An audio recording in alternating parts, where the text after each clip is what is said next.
And she said everyone on that show was toxic and they were awful and they were critical and they would just bully everybody else. And she's like, I had the worst time. And that really sucked because it was my dream job.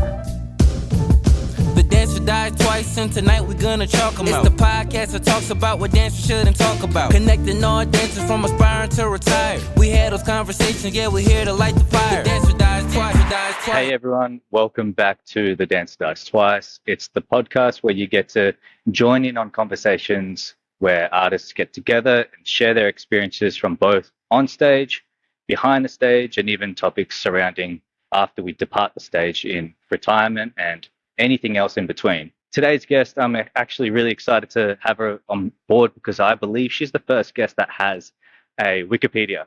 So I'm going to quickly just look at her credentials because it's really amazing here. Done a bunch of Australian productions here, from Jersey Boys, Hairspray, to Bring It On, to Xanadu and Fame. She has done many commercials, danced for artists such as Guy Sebastian, Paulini, Natalie Bassingthwaighte, and you probably would have seen her in Here Come the Habibs and Body in the Yard. So without further ado, guys, it's a real blessing to have her on board. I'm going to bring on Kat Hoyos. Hey. Hey. I love that you used Wikipedia as a resource. Honestly, I just quickly like to do a bit of search people's bios, and it gets me excited too, because I'm like, oh wow, I think oftentimes, when we're in the industry, you meet people, you cross paths, and everyone's doing work and whatnot. But I think maybe it's because I'm now in retirement and getting to sort of reflect on, the work that has been done and getting to look at the work that other people have done as well. It makes me feel inspired, and maybe it's a bit of reminiscing, but I searched you up and I went, oh wow, there's a Wikipedia right there. I was like, this is so cool. So Shame. anyways, yeah. But but no, thank you so much, Kat, for coming on board, and I would love to just explore this space and, I don't know, see what comes about it. I know I was saying to you earlier, we got together, what was it, a week ago, and just I felt like there are a lot of topics that we sort of touched upon, but do you recall maybe anything in particular that sort of that you can recall from our last conversation? We spoke a lot, and I wish we actually recorded that as well. But anyways, yeah. Is there anything that you recall from our last convo? Or? Oh man, where do I start? There's a lot of stuff around mindset and how does one create a career long term.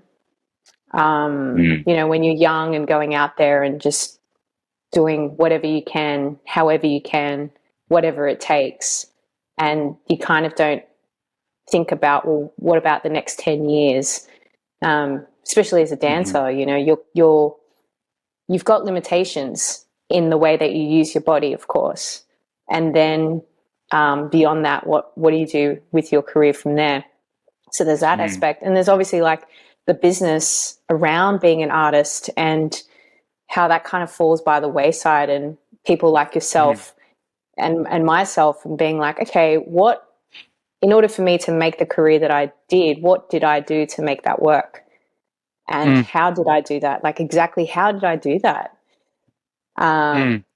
Because now we're in the space where we can pass on information and knowledge and wisdom to other people. And every year that passes, technology is such a huge thing that can really help someone's career, but can also hinder someone's career through social media, and whether you use it or you don't use it as a business tool, how you use it, how others perceive you, which ties into all the mindset stuff. And then thinking about what you were saying about being a commercial dancer versus being a dancer that's on contract for months and looking after yourself in all the ways. mind, body, spirit, what you don't get taught, and then what you learn along the way. And you're like, I wish I'd known this. and the lessons you get from that. Yeah. Yeah. I think, look, first, I'm trying to like work back chronologically of things that just popped up into mind. But, you know, you did talk about like longevity and, you know, thinking ahead, you know, with your career long term. I mean, when it came to you coming into the industry, were you sorry? And this is something that I personally just want to know is because, you know, with your acting and stuff, because you've, you know, found success there. Was that something that you always had in plan, or were you kind of just like, you know, growing up as dancers, you learn a bit of singing, you do a bit of dancing, you do a bit of acting, and these sort of opportunities came up, or were you like, acting is going to be there a little bit longer, so let me sort of invest a little bit more time and energy into that area? Well, I do remember in high school when I was in year 12 and I had to make a decision of like, what do I do next? And I auditioned for a bunch of I wanted to do a 3-year something. And I got accepted into dance at New South Dance Education. It was like a 4-year degree. And then I got accepted into University of Wollongong to do a 3-year bachelor in acting. And I remember thinking to myself, because I'd started dancing when I was a kid, so I had all the dancing behind me. But in year 12, I remember going, oh, if I do this, I'm actually going to have an advantage over the dancers. So I think there was a strategy there of like, by having 3 years of acting training behind me, I know this is going to put me in a good position in the world of dance or musical theatre, because I'll know how to use my voice. I'll know how to make characters. I'll know how to translate scripts, and I'm not going to freak out. But the downside of that was when I was training full-time for 3 years in acting, my dance training fell by the wayside, because then I was in rooms with actors who don't know how to use their bodies, and dance class was movement. Right. So that was my kind of the disadvantage in a sense. Yeah. And it wasn't until I finished school that I was like, oh God, I got to bring my dance skills back up again, because now I'm going to be thrust into the world of dancers who have been training harder over those 3 years than I have. So then I went and did full time, and that was great. But it was like, it's so interesting when you put yourself in certain environments that you're like, okay, I'm the better dancer in the actor group, but in the dance group, I'm now the better actor, but not as good of a dancer. But that's okay, because that's where I put myself to look and go, cool, that's where I need to go. So I got to keep working towards that. Gotcha. So yeah, there was something at play, but I guess I wasn't putting that as like my strategy. Yeah. Got it. All right. So I think what stands out to me is you going through that kind of like, did you say it's not NIDA? Hey, what kind of training was that? It's sort of like a full-time or acting kind of type deal. Yeah, like NIDA have a 3-year bachelor. I did a 3-year bachelor at the University of Wollongong. Yeah. So it was acting, still acting. Got you. So do you feel like if you didn't do that route and went through all of that acting training, do you think that you would have been able to become successful as you have been doing, you know, television and whatnot and acting in musical theatre? Or do you think there are other ways about it? Because the reason why I bring this up is when it comes to dancers, right? You see so many dancers going through full-time and then they graduate full-time, and it's like I don't want to talk down full-time because I think it has a very important place, and I got so much out of it, and it was the perfect stepping stone to me. But then I see a lot of these other dancers come out, and I've even spoken to people who are running these programs, and they're kind of like, they don't even know how to do the things, what is required in the professional world once they graduate. Like things like just how to make it, like build a self-tape, or, you know, there's a lot of these other business aspects of conducting yourself how to speak with people, how to even like formulate emails. I know that sounds like very small, but I think these things, help you, I guess, really help establish yourself when it comes to, networking and doing business. But I don't want to go off topic here, but bringing it back to, with your acting, the reason why I brought that up is because I've been talking to dancers who have found success without having to go through full time, and they've just gone to like LA and done like 6 months of just insane like classes day in day, like doing like 5 classes a day or something like that, and their dancing just goes just skyrockets, right? And they end up usually getting an agent after that. So I guess, do you feel like when it comes to acting there are ways to go about it in a way that it sets you up better professionally, or do you feel like it's really necessary to go through those those studies for acting in Australia?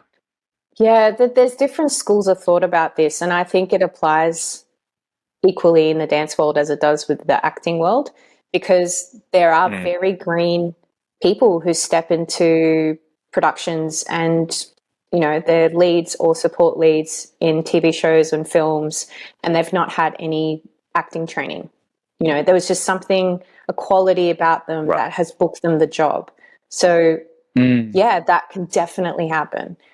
But this is the thing where it gets to a point where you end up kind of being exposed as very raw, and at some point you got to put the training in to know things, because you can only get so far, and then you're like, okay, I probably need to go and learn a little bit about technique.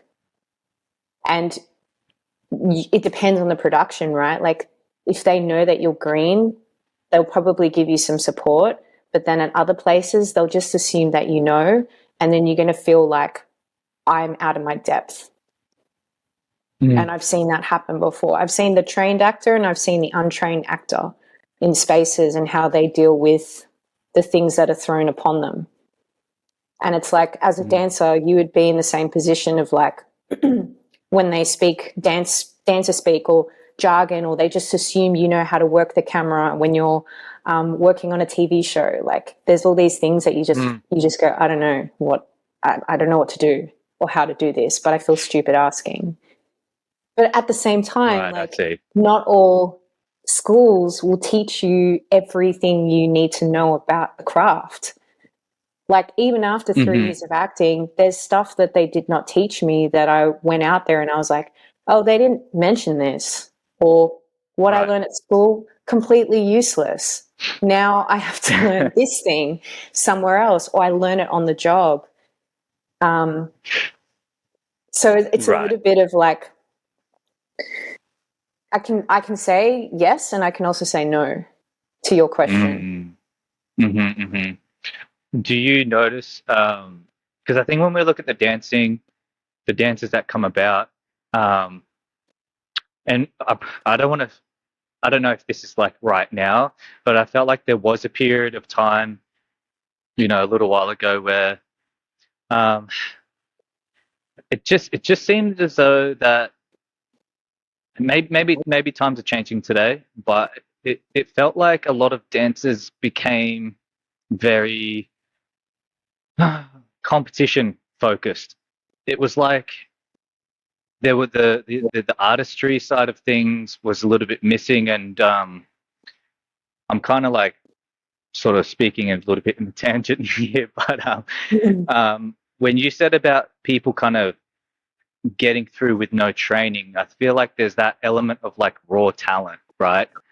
And sometimes I kind of see dancers as well in the same sense of whether like they might have it or they just might not have it, and whatever that thing is when it comes to like performing, I don't feel like there's enough focus on that. There's a lot of focus on just technique and getting all this movement right, but then I remember like doing one of the biggest jobs in Australia, and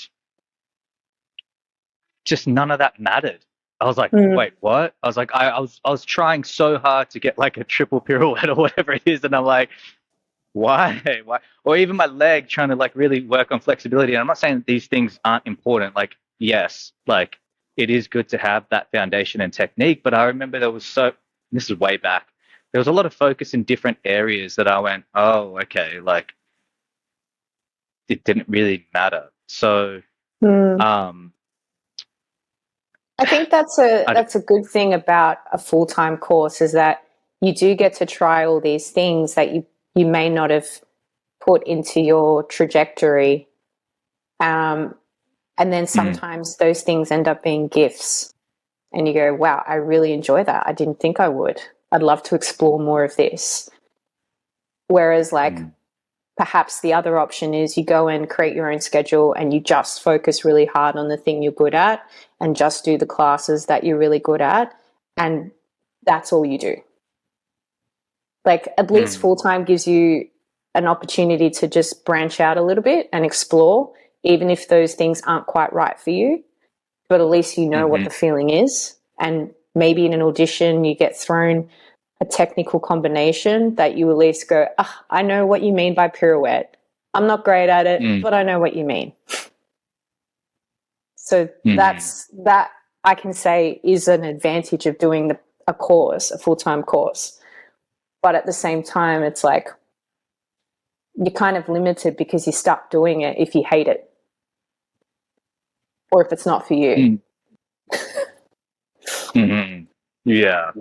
But also, Um, why do you not like it? Is it because it brings up all this fear in you, or you like genuinely just go, yeah, it's cool, but I definitely don't want to be an actor, or I definitely don't want to be a singer.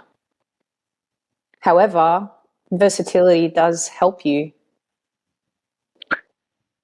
Yeah, I think that's what it is. Hey, I think the probably the main focus, is just to be versatile as possible, and then maybe perhaps, at some time you start to realize, okay, this is the direction what I want to go. This is the direction I want to go down. Um, I mean, look, I feel like knowing what I know now, and then if I was to be myself at like 18, 19, sort of fresh and just trying to break through the industry. It's always so much easier because you just know where to sort of navigate your energy to progress forward, um, and and so I think going back to sort of what you're saying about thinking about the long run of a dance career. Do you think it's important that dancers are aware of, I guess, the pathways that are within within their reach at that age, or like I feel like there are so many ways of going about this because I know for me personally it was just like a go with the go with the flow, go with the feeling type of thing, and whatever opportunity came I just was always saying yes, sort of thing. Yeah. um So I've noticed being an educator at some full-time institutions, the mindset of the dancer at the moment seems to be you can either be working on a cruise ship or commercial dancer. mm, And I'm like, but what about and musical theatre. But what about mm, other pathways? Like what other pathways can you go for or do you think are available to you? And some think about being a choreographer, which is cool. Others see themselves like um, maybe producing, which is great. But at the moment, at the time, they're like, this is all I've got for now. This is all I can get to at the moment. mm. I know there are some that are just commercial, and I say, think about how many opportunities are out there for that type of work right now. Like you got to think a little bit wider at the moment.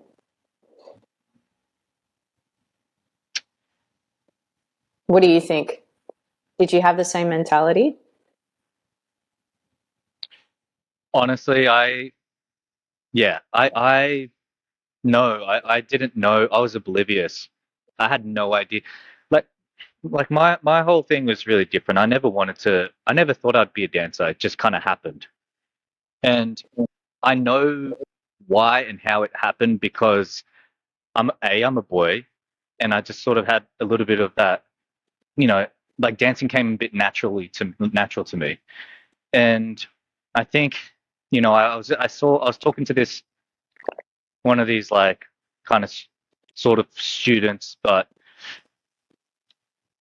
they were young and they just had that raw talent, and they didn't have that, you could tell they didn't have really a whole lot of technique, but their performance, all that kind of stuff was there. And I was trying to tell him, hey, look, like you can go really far. Like I could see what he had, but he was told and conditioned because he didn't get through in an audition, right? And they told him, okay, you're not ready enough. You still need a bit of training. So he kind of set these parameters for himself already and was like, oh, I still need to train for longer, and I'm not good enough, kind of thing. And I tried to get through to him, and be like, no, no, no, like I saw myself in him, right? And I think I got a little bit lucky. I found like Simon Lin. I went to his mum's studio, and he was like, Chris, like come down to Sydney, sort of thing. And I was like, okay, sure thing. But no, to answer your question, I had no idea. I didn't even know that you could have a career as a dancer. Like I did full time, and I was like, I just did it because it was like fun. And then there was auditions to go on a cruise ship, and I was like, oh, okay, cool. I'll just do it because it was a part of the program. And then, and then the rest is kind of history. I just was like, oh, now I'm overseas working on a cruise ship, and I'm like, I didn't know I could do this with dancing. And yeah, so yeah, I had no flipping idea, until I came to Sydney and I saw dancers doing jobs, and I went, I want to be on that job. That's kind of when I started to become strategic and go, all right, how do I get there? Because I understood that my dancing was not where it needed to be. Yeah. So So what drove so you when you were like a bit, I didn't know. Because you went from dance school to full time to gig, audition, Sydney. Like there was something that was driving you, even though you were like, no, I didn't know you could do this. just the sheer joy and passion, just the thrill of it. Yeah. That was it. I just wanted to Yeah. chase that feeling every time, right? So You were sometimes it's having difficult fun. when I speak to yeah, no, 100%. So when I like to speak to some students, I think some of them are like that, where they're just like, I'm just chasing a feeling, you know? Mm. Um, and so I think as like a coach and stuff, it kind of becomes difficult to sort of help them create a pathway, you know? Do you feel like that sometimes when, Yeah, I yeah, don't know, yeah. pe- I people are very feely and then just chasing buzz? yeah, I think it's so essential to have the feeling in connection with some sort of plan. Like Mm, what you did, I think what you did yeah. was showing what it could feel like if you just followed the feeling. Like you followed the fun. Mm, You weren't quite sure about it, but you just knew it felt good, so you kept going with it. mhm. If you could compare it to maybe somebody else that did what you did, but they were filled with uh, the feeling of like, I have to do this. This has to happen. If it doesn't happen, then I'm a failure. Like I'm talking about the Right. mindset here for a moment, Yeah, yeah, because yeah, totally. Yeah. people can hate it and be so stressed about it and be met with lots of rejection, or maybe book a gig, Mm, but then they don't have this feeling of fulfillment. It just feels like, okay, tick, yep, done. All right, let's go to the next thing. right, right. You Yeah, know, look, it's a they're big not difference. Yeah. they're not in the joy. It's a completely different intention. Um, and Yeah. I think what you have is a really good intention, but I think the lesson that you're forging and helping others with is like, it's all well and good to have that. It's great, but Mm. also it would be good to think about a little plan as well, or some Oh man. strategy. Like, why are 100%. you doing And it? no, you're right.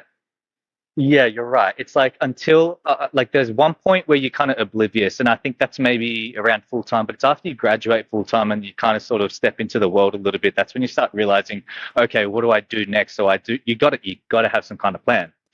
No, and you're right. I did have a plan, and yes, when you're talking about mindset, 100%. Like there was, I did have a plan in place, um, and I think. Yeah. Do you feel like that is what's kind of missing with maybe dancers who do get lost in this space of breaking into the industry is just having that strategy and mindset to be able to break through? Yeah. I I'll say like definitely the pandemic and lockdown has caused a real shift in mindset for the Mm, performers that are coming through at the moment. Um, I think our generation of performers are more better equipped, or at least like mm, have more resilience within them. I feel that the dancers and the artists of right now mm, are struggling a little bit. mm. Why do you feel like that is? I think it's the from the back of the pandemic and lockdown. I think Right. it's really what's the word I'm looking for? In their formidable years, it's really played on their certain milestones that you get when you're growing up. I think it's Mm. played a bit on their mindset.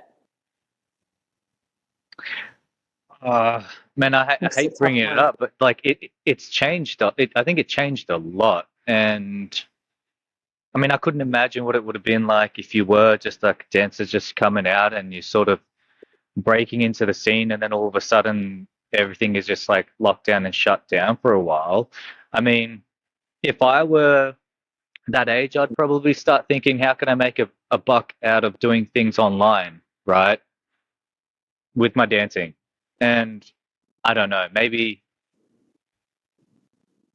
yeah, It's I more think I the feel like I need to develop. talk to, sorry. I was just going to say, I think it's more of the developmental part of their brain has been affected. Like this is me getting into neuroscience without being a professional anything. Um, yeah, I feel like it's played on people's fears and anxieties to the point where like our industry can be very triggering. So it's very easy for people to just be triggered. That's a big Mm, topic. mm. Yeah, because we were also too the last for it to, to pick up again as well. Um, it Look, I wasn't in Sydney while it all happened, so I don't really know what it was like amongst the community. But Mm. did you feel like we were together in this thing, or was it just sort of like every man for themselves? Oh man, this. Oh, Because I was I yeah. was removed from it. Think it's a very individual journey. I felt very removed and Yeah. isolated. I didn't feel like we were in this together, but that's my experience. According to my perception, my lens of the world, you know, Mm, I can only speak for mm-hmm, myself, but it felt very tough. But I was in an age where, I'm an adult. I've fully developed my brain, but I really feel for the younger generation. I really feel for the younger minds that were living through that and having to grow up and become young adults, because that's right. that's not a normal way to live. And I think that Mm, has played on how they show up in the world and the careers that they carve out and how they carve it out. Whether they mm. whether they know it or not, consciously or unconsciously, that's still trauma, you know? Yeah, true. And how that plays out, I guess, is something that maybe we'll yet to really sort of like understand and discover. But Yeah. maybe it's just like equip them to sort of be able to do things a lot better on their own, or have to rely on themselves a little bit more on their own. And I think that's one thing that a lot of dancers don't realize and understand. It's like if you want to be successful as a dancer, like you gotta everything you're on your own the whole time. You know what I mean? I think that Like, the thing you need is resilience. Like you've gotta mm, create resilience. If you don't build on resilience, this industry will eat you quickly. mm, And I uh, hate to like bring the being mood down and get negative. I don't want to like I don't want to do that. what? No, But no, no. it's This is such a this is all great this is tool. about that. What resilience? Yeah. Yeah. Look, speaking of resilience, I talk about my own personal experience, but I, man, I went through a period of my performing career towards the end where I, I was like just every day fighting just to have a good show.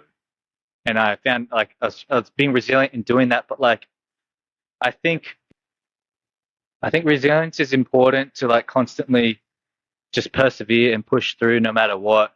But I also do believe that like little wins are so important too. Like otherwise, like I went through this period of like going through just constant losses. Like every performance felt like a loss. And I know I was talking Mm. to you about this earlier about my injury, and that just really screwed up my mental health, um, and my confidence. And I think looking back before my injury, there was all these little wins that I had, and the wins could just be like, even if I didn't get the audition, I'd walk out there going, man, I smashed that audition. I did the best. And I was like, that was a win for me, right? But I didn't have that after my injury.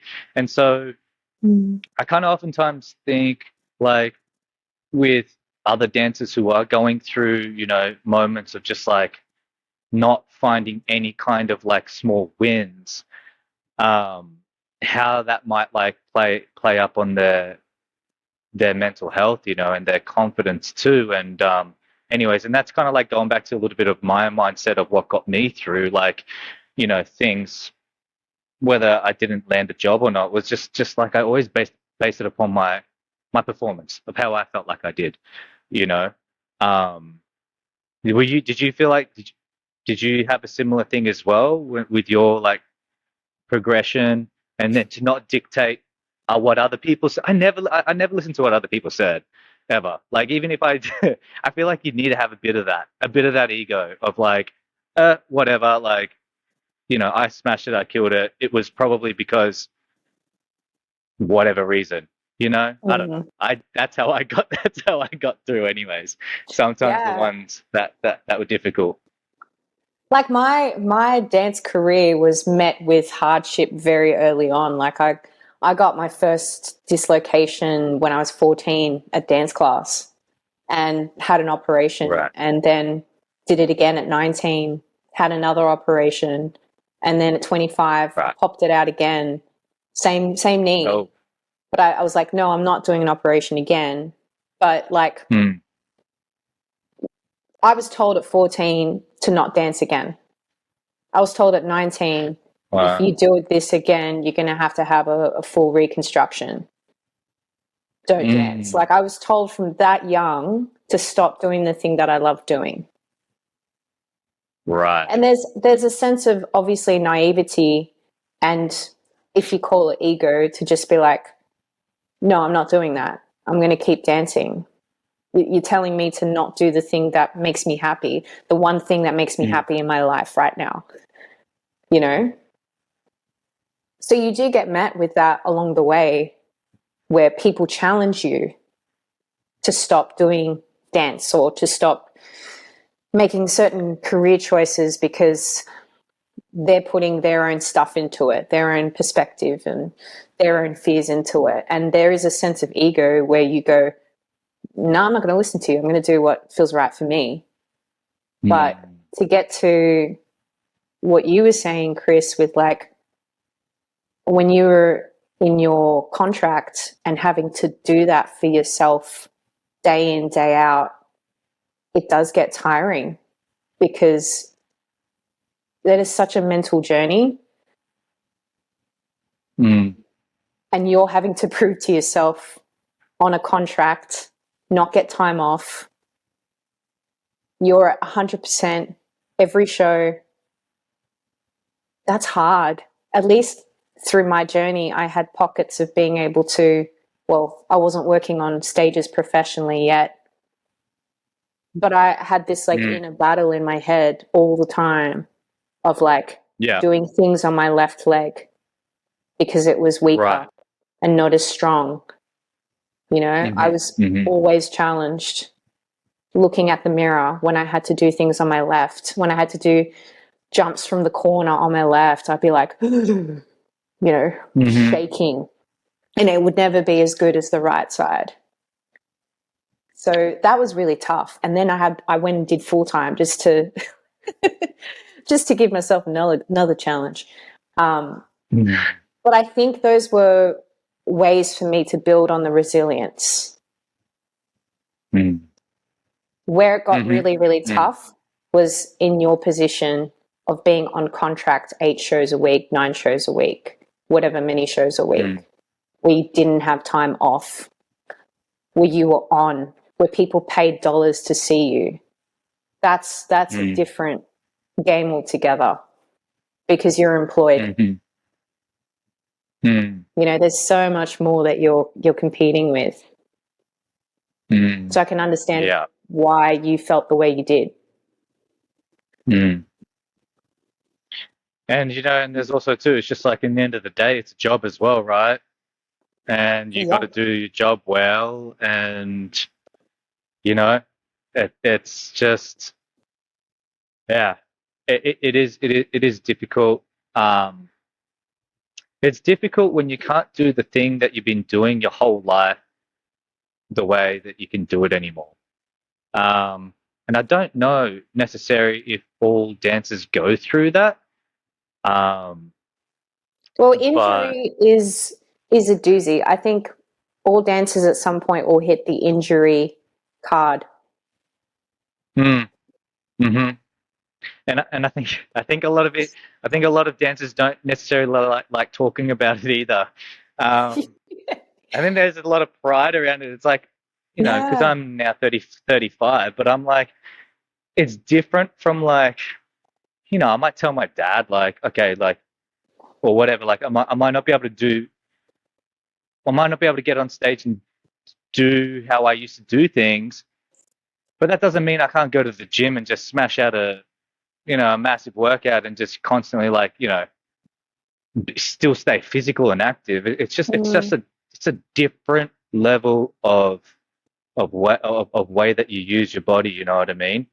And look, I don't regret anything. Looking back, I'm glad. Like I did a lot, but I think sometimes when I talk to some dancers these days, they've got this idea that they've got a lot of time. Now, I feel like it's a double-edged sword because when you use, look, this is the thing, right? When you talk about strategy and succeeding and progressing forward, there's got to be a level of I don't want to say urgency, but you don't want to just float about forever and not having some kind of structured goal and setting aside a time for yourself. And when you're young, I don't think you really realize that like your physical peak performance thing that you can do is like you've only got that. There's only a short window you can do that, right? And I don't want to like be like, you got to do this now because it creates a lot of sense of like anxiety sometimes. But you know, there's a reason why like athletes end up having to retire after 30 or whatever it is. And I'm not saying that you have to retire your dancing career, but that thing that you can do, you know what I mean, is at that level. Yeah, I but don't, I they're don't also think I like, don't think dancers really get it. I'm going to assume peak Mm, performance from pretty early on, as in like, let's talk about a footballer's journey is generally they would be doing junior football, and then from there it's kind of like, all right, you move into that next phase of football where potentially you can go to the reserves, and then from there that's like, okay, from being in the reserves you can step up professionally and become that footballer that you always want. Like, to me, it feels like there is more of a trajectory because it's just football. mm, Whereas, like, dance feels as though, as a dancer, you can work in these different streams, whether it's like musical theatre, mm, commercial dance, or working for a dance company, or, you know. So it's not very clear, or working on a cruise ship, whatever. So it's not super mm. clear of like where your pathway will land and then to go on that pathway. I feel a lot of dancers are like, I know I want to dance, I just don't know where that is for me, what that pathway looks like Right. for me. And so they got to How like much? play a little Mm, bit and get a bit like aimless and see what lands, and then go, cool, okay, that's good. I might do that again. Or I'll go, I've ticked that box off. I want to try this now. So it's a mm, bit zigzaggy, mm, mm-hmm. unless it's like dead And set in their head commercial, and then they go to LA and it's like, that's it. That's my journey. right. Um, how much do you feel like this is? It depends on like the agent that you have, or do you reckon that these are new times with social media, and it's just all about getting the best bit of your dancing out there for the world to see, to get those connections? Because a few dancers that I've spoken to recently, one I had, what's her name, Georgie, come on board, and she got to perform for Doja Cat, and I was like, that's amazing. I'm like, how did you get it? And she just said that she saw an audition online on Instagram and then just went for it. I was like, whoa, okay. It's like you couldn't do that back 10 years ago. So Well, I've never forget the story of Shannon Holtz about his Michael Jackson experience. Do you know about that? maybe I don't know, not Basically, not he from was in memory. Sydney. He was in Sydney. You know that he is like great dancer, always gets work here. And then he heard about the MJ Open auditions in LA. And it was Right. like a week away or whatever. And he was like, I'm doing it. And he flew over and obviously booked it. That's right. That's right. So he found out it still exists. It's just probably not as accessible. Like, he had to fly, whereas maybe now you can do Mm, more of a self tape option. Some, I know, granted, some auditions are like, no, we want to see you in person, but the accessibility or the mm, reach or the potential of work is more available to you now. mm-hmm. Right, right, right, right. Yeah, it's the accessibility now is, yeah, I think, I don't know, that my sometimes I start thinking like I'm not downplaying agents because I know how important they are, and even right now at this age I'm like, oh, kind of, you know, I think I see how much like value they have. Um but I do often question and wonder if you could do it on your own without one. What do you reckon? Depends the kind of dancer you are. Like in the case of Georgie, that happened without an agent. Is that right? No, no, I think she had an agent, but she just ended up getting that, like But did it sourcing, happen finding it, or like that. through the agent No, finding she it, or did. she found it? No, she found it. Yeah. So Right. So that's an example of you just sourcing it yourself. And yeah, then she would yeah. have gotten the agent involved to look after the contracts and stuff, right? I assume so, right? You I think that's the assume. best. That's the right way to do it. It's the right way to go about it. At Yeah, least that's what I always did. yeah. And that is the benefit of the agent, and because they have more experience and they've seen a lot, know a lot, you would hope that you'd have the best rep that gives you the best deal. You You would know hope what? I that. just well, yeah, of course. And I think, you don't really know what happens behind the scenes, and it's a bit of trust, but I just want to, like, you know, talk about my experience with my agent, and man, like, awesome. I think this is also another thing is once you get an agent too, there is so much that you got to do. It's like it's a partnership. And I just, looking back, I had an awesome experience with my agent, and I always saw it as that, as a partnership. And I remember talking to some dancers, right, and they had a completely different mindset with their relationship with their agent, and as did a lot of other dancers. What did they I'm not going say? to mention names.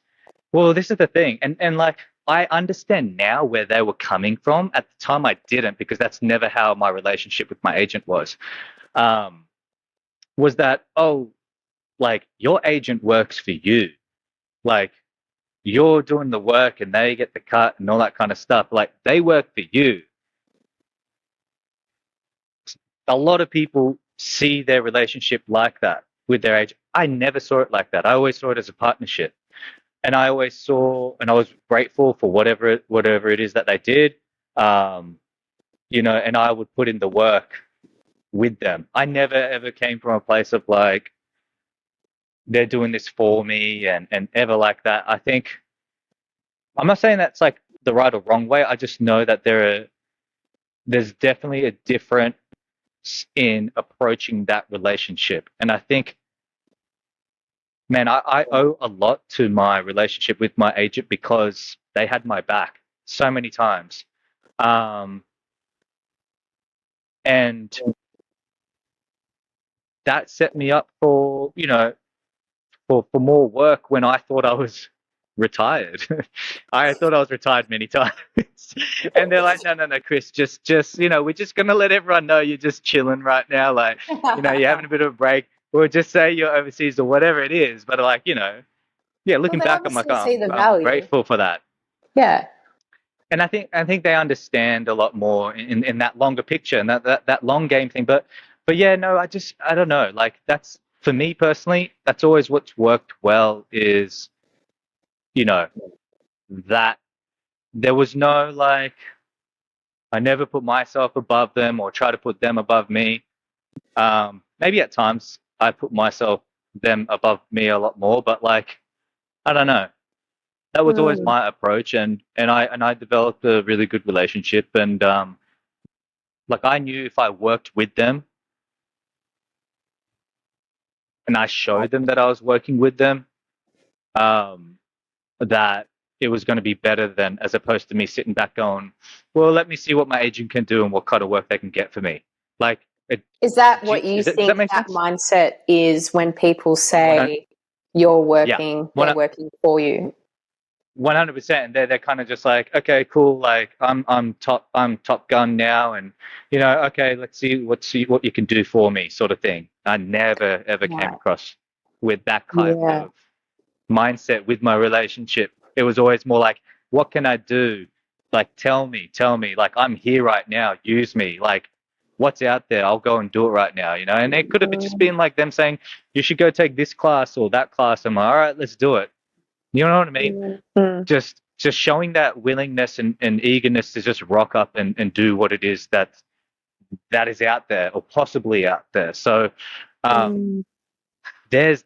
that's a big mindset, man, that you find with you know with some dancers, is they kind of think that they're, ooh, I don't want to speak negatively, but um, it's good to, yeah, I personally feel like it's good to never think that you're above the job, like, ever. Oh, Um, no. yeah.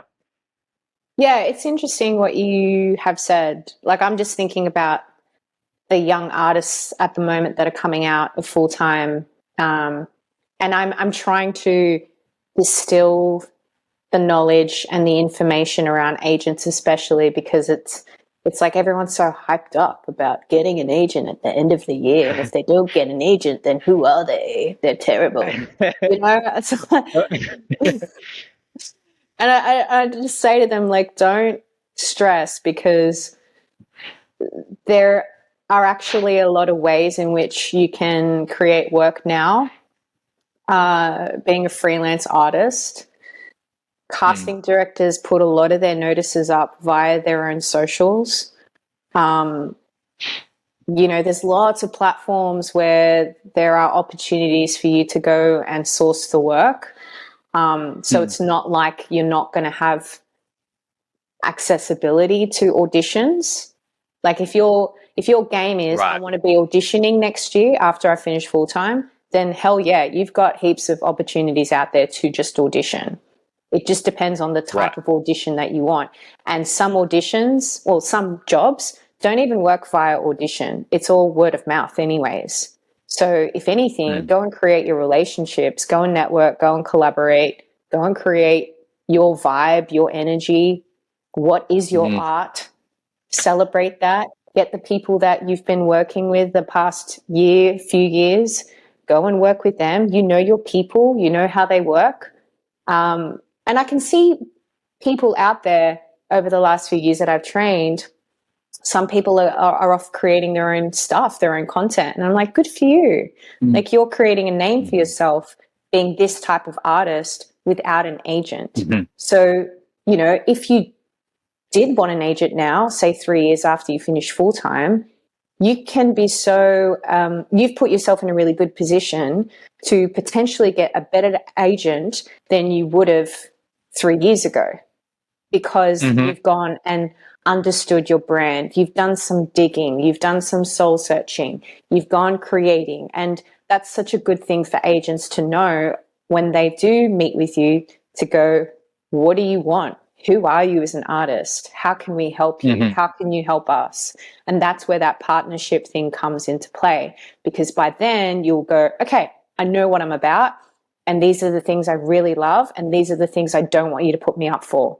And are you okay with that? And if they're not okay with that, they're not the right agent for you anyway. Like, there's got to be this nice relationship of, yeah, I see that in you, but we also see this in you. Have you ever thought about that? And for you to go, no, I haven't, but that's really cool. Let's test it out. I'd love to see maybe where that goes. Like, that's where I see a good relationship with an agent, that they have objectivity enough to go, hey, your brand, who you're about as an artist, can also work in these areas, and we can help you with that. Awesome. You can open doors for me this way. Yeah. No, it is very important. It is very important to have that kind of, like, it's good to have that type of conversation too, with the agents. But I'm going to be honest, I was always scared to have those types of conversations. I was just kind of made my decisions on my own. If I didn't like something, I was like, I didn't like it.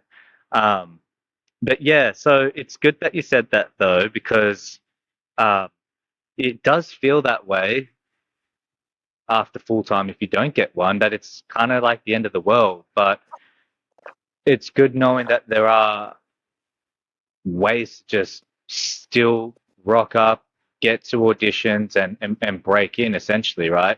Because I think that's the case. It's like even musical theatre auditions, there's open calls, and like producers will put their auditions on their own websites. Like, you don't even need an agent to source that for you now. Got it. You know what I mean? Like, that wasn't a thing for us not that long ago. Well, to be honest, this is new information for me. I had no idea. So yeah, I guess, but this is the important thing, right? I think it's important to have people who do know how to navigate this space, right? Otherwise, you kind of just sort of left and sort of guessing. And that's what I find with a lot of dancers is they don't really necessarily know how to go about the next step Mm. properly. And it's just a lack of guidance. Maybe they don't have like some kind of like someone in their corner, or I was talking to Sally Hare about this, but yeah, you can tell the ones who have people backing them up and the ones who don't, you know. And did you have that as well for your, you know, for your looking back in your success? Did you have people in that whole process of that just guided you? Maybe not the whole way, but it was just people that were like, Kat, you got to do this next thing, you got to do that next thing. Yeah, I remember certain people who had my back, like thinking about it now when I was in full time. Leah Howard was part of full time, and she had my back. Like we had some really awesome chats, and she was very supportive, a good mentor in that sense. And then, like beyond that, I was getting some coaching with Tia Jordan once in a while, you know, which was really good for me. Because we spoke about other things around career and what that could look like for me. And she suggested I tried doing cabaret shows and like getting my own content together. And like that was a cool thing to explore. But I never had like a dedicated someone every single week. It was just like every so often someone to check in with. But if I could go back in time, like, hell yeah, I would have had a career coach or a performance coach who could like just put all of my ideas and thoughts together and filter it and help me work out what it is I'm saying. Because that's the thing. And as artists, we are so filled with ideas, like we're so creative. That's why we're in this industry. Our imagination is like pew, pew, pew, pew, pew, pew. Amazing. But the problem with us is we need to capture these ideas and filter them and make them tangible into realistic goals and action steps and actually finish them. We have issues where we don't finish the task because we're so like from one thing to the next thing to the next thing to the next thing. So I think having coaching and a support system like that early on in your career can really set you up really well in the long term. Mm. Yeah, and that's why I created the business formula outside of my own career. And this was a lockdown thing of like people would always come to me asking for help around career and business stuff. And so in lockdown, I was like, oh, maybe I should just create a community and start to like pull all these things together. And then what came off the back of that was creating a program, which was like an 8-module program with me live every week for 12 weeks. And every single step basically leads them to the next thing, which leads them to the next thing. It's all reverse engineering, you know? So I start with like understanding the brain. And once you get out of the program, you know everything about the industry, you know how to network, you know about communication, you know how to pitch yourself. You've got all your marketing tools in order. You know your brand. You're very clear on like your goals, like your nutrition, your health, your mind, your body, like all of that stuff. Because if you work on the stuff outside of your career, like how you choose to wake up in your day and how you receive information, what you eat, what you do with your body, like all of that will filter into your career anyway. Like it goes into your 7 areas of your life. But Yeah. if you look after yourself, then your career will also look after you because of it. Oh man, I did not look after myself throughout my career. No, but that's the thing. We don't know. We just like go and eat Maccas, you know? And then one day you I go, know. oh, okay. Oh, do I want to keep doing that or make better choices? For sure. And then there's like the darker side to it all as well, is like, you know, you can get just like wrapped up into partying too. And like, Yeah.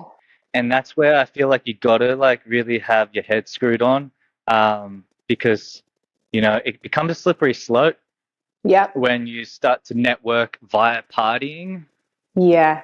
Man, the lines can get really blurred like that. And it's probably something, you know, maybe we can touch upon, but like, Kat, I got to quickly race to the bathroom. All right. Sorry, it was like, got to the point where I was like, it's You're probably best if dying. I go. Because I was like, maybe I can still like focus and pay attention, but I was like, yeah, no, let me just pause this. Anywho, Fair. so What was I it think about? we're okay. So this is something. Look, by the way, yeah, I think what you're doing is amazing. It's brilliant. Like your business model there of like reverse engineering your success. I think there's no other way around it, you know. And then to provide those steps for people to be able to sort of follow like a blueprint, you know. I think that's like, man, like who wouldn't want to, right? If especially if you didn't know how to like progress through these next steps. So I think that's really awesome that you're doing that and helping others out there like that. And talking about sort of like helping others out, I know that there is a lot of things within our industry that just complete question mark. It's in the dark. It's silent. It's taboo. Like, you know, after all, it is like the entertainment industry slash dance industry, or whatever you call it. But um, there is sides to it that don't think really it's not encouraged to talk about, right? And Are obviously, you going to reveal I'm what those sure things are? 100% ready. No, Yeah. no. But look, no, there is an area of topic that I like to sort of explore as you know, as much as we feel comfortable with, in hopes to just like shed light into certain areas of the industry that maybe others might know about. So I think it's a very broad question, but I kind of wanted to touch on this topic a little bit. But do you think that there is something that needs to be sort of known when it comes to our industry that doesn't get spoken about enough, that you want to bring like kind of to light? I'll have a little bit of a think of it myself too, but I thought I'd just sort of like throw it out there. I think, It's taboo and doesn't get spoken about enough.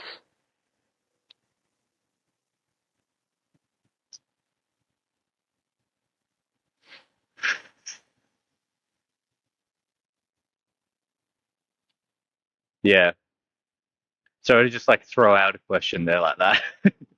Oh no, it's all right. It's good. Or it could even be a personal experience, you know what I mean? I'm gonna say something, right? Go. And this just sounds really dumb. This really sounds really dumb. Because when I was in it, I loved it. But I'm gonna be straight up honest, and I had this conversation with one of the dancers that's one of my students at the moment, and I didn't know how to go about it without sounding like I was being a real downer about the work and what's required of the work. Um, when it comes to, you know, things of the industry, and my personal experience and story of kind of getting a little bit over the work that I was doing. And I could not imagine what it's like for females, by the way. And especially when it comes to the commercial industry, like, you know, everything's so hypersexualized. Well, I think it's becoming Mm, more sexualized mm, now. And I went through a period where I was like, I loved what I did with, say, for instance, the X Factor.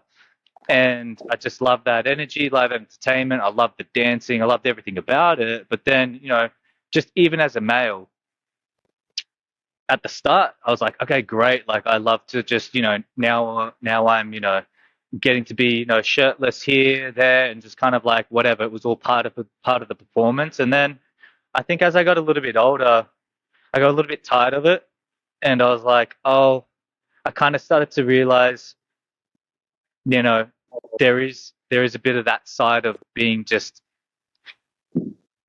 always selling there's a level of dance that I'm just selling sex all the time, and I got really Mm. tired of it, and then I ended up doing the bodyguard, and then that was like, again, it was like shirtless, right? And I was like, oh, okay, whatever, let me try to ignore it, but whatever, we keep going.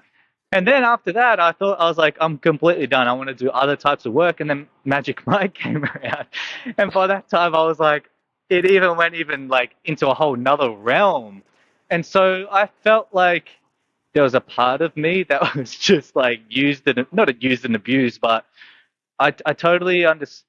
I started to have these conversations with female dancers, and I was like, how do you guys do it? Like, because I remember sharing with them my experiences of just kind of getting tired of selling sex all the time as a dancer. I was like, I miss when it was so not heavily focused on that. I miss the days of when I was naive, that I didn't know that I was selling sex, and I was just dancing, you know.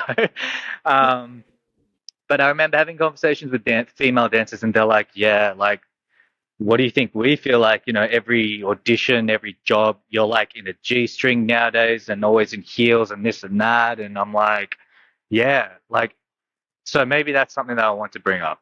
Have you had struggles with that? How do you feel when it comes to that, about the industry and certain types of work? You Mm. know, Yeah, have you had that's a experiences really doing that? great reveal, Chris. Thanks for that. Because yeah, like unfortunately, you think about the business models of the industry and what they're about. And when you talk about pop music and what is commercial, that's the selling point. That, like, look at all the Yeah. artists that are out in order to get, there's a certain expose that happens. There's got to be something about them that makes them dangerous and questionable to the point that they become controversial. So then they become topical, which makes them popular, Mm, right? mm, Some people have been able to be okay. Like, I think Taylor Swift's done an all right job on had quite the career without being too sexualized, but at the same time, hmm she has changed throughout hmm her career, of the country singer Yeah. with the guitar to, like, she's got her own version of it now, but it's not as overt as like a Doja Cat, you know, or any of those other artists out there that are quite like front and center. Anyway, Yeah. off topic slightly, but the point is, like, that's the market. So Mm, if you're stepping into that world, you have to acknowledge that mm, that is what that is. And if you're not mm. comfortable with it, then that's probably not for you.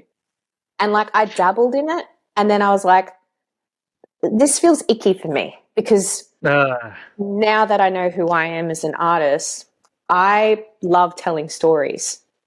And mhm, I don't feel like that's telling a story the way that I like to tell stories. mhm, mhm. So Got you. that's cool for me. Like, I tried it, did it, tick, see you later.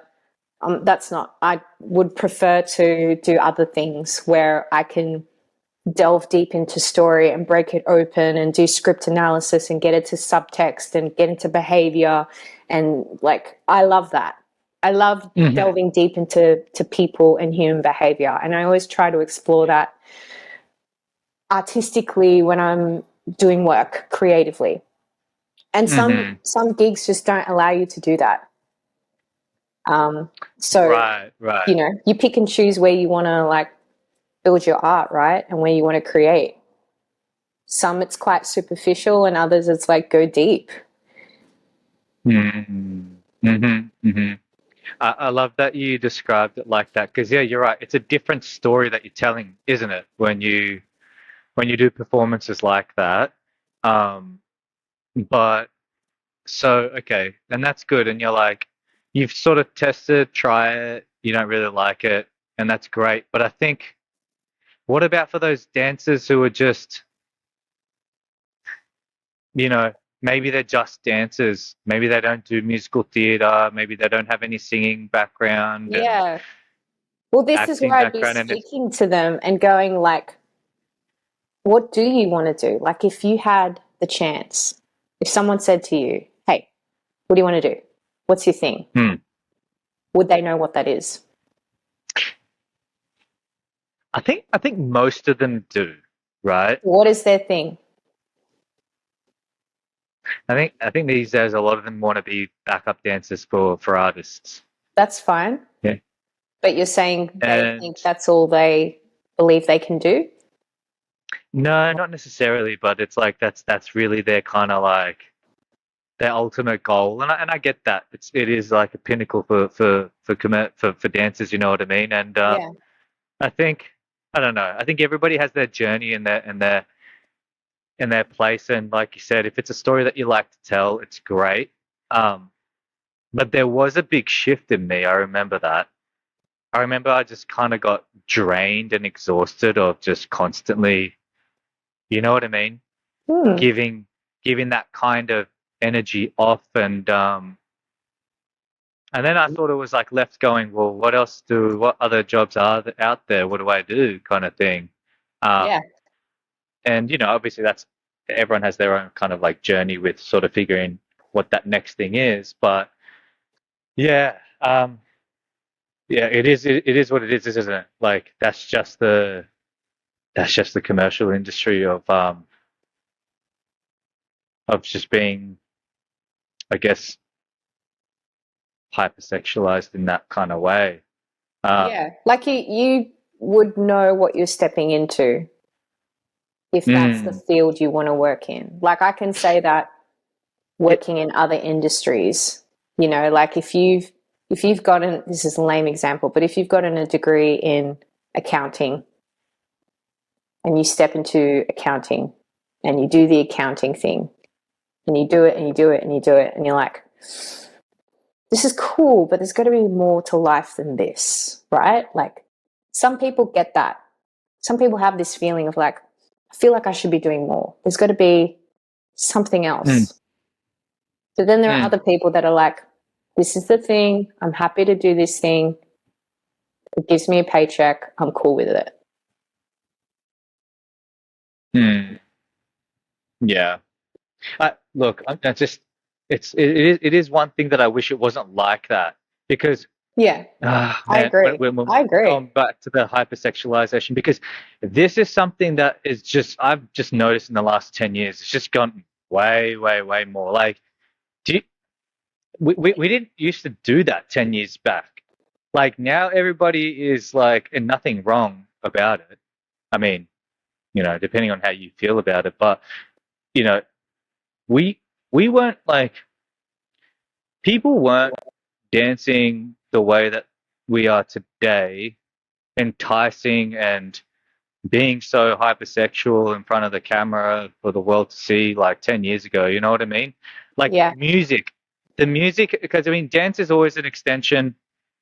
The music is kind of like you know, it's the thing that gets us to move, right? And so I feel like the music has changed. It's just, we're talking about, we're rapping about different things, singing about different things. Now the movement and dance is like adapting with that. yeah, Ugh. It's like I think this is where maybe it comes down to music. Um, and yeah, man, I just kind yeah, of go, I miss it when it wasn't so like that, but maybe I'm just being old. I don't know. Maybe it's a generational thing, and people, you know, older generations would have looked at us going, "Oh wow, like can't believe they're doing." It was right. So maybe we're looking at it like that, but where do you draw the line, and how far does it go? yeah. I think this is a very like topical conversation that doesn't just apply to our industry. I think overall, as a society, we're in this world of like more. Hmm. It's just more. Give me more of this, or Hmm. like take it to the next level, or heighten it because, like, okay, technology, Hmm. social media, how we consume content has got to be quick. Like our attention spans have dropped. So if you think about like how how a brand or a market tries to get eyes on their product, it means that they have to do something that's going to make you stop and look. And what we used to do isn't it anymore.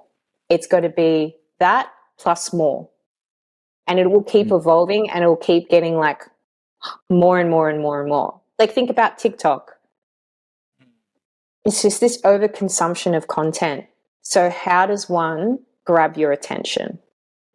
Probably the most daring, the most controversial, the most topical, the most adventurous, because our brains are wired for that.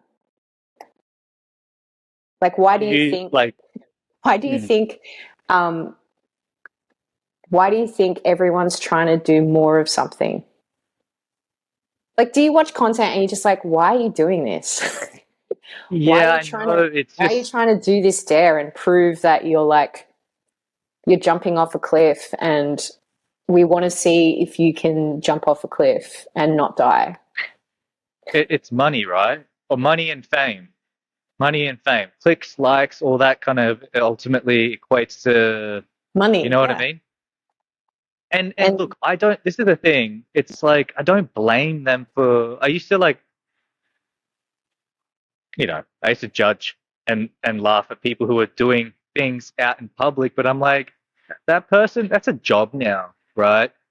And being an influencer or whatever, that's work now, and they're getting bank. Some of them, like, geez, why, man? I would, if I knew as well, I'd be doing the same. And yeah, it's changing dances, but then also too, it's watering it down because it's just all clicky, grabby, dopamine hitting things, and it's just like, right? Yeah. I don't. It's just, Yeah, you got to I look at don't. all the dance content creators. Like, what you see is not the truth. And yes, some people are making good money, but there's also a lot of them that are not making anything out of it, and they're just like spending so much time trying to create content, trying to get eyes in a very, very, very saturated market.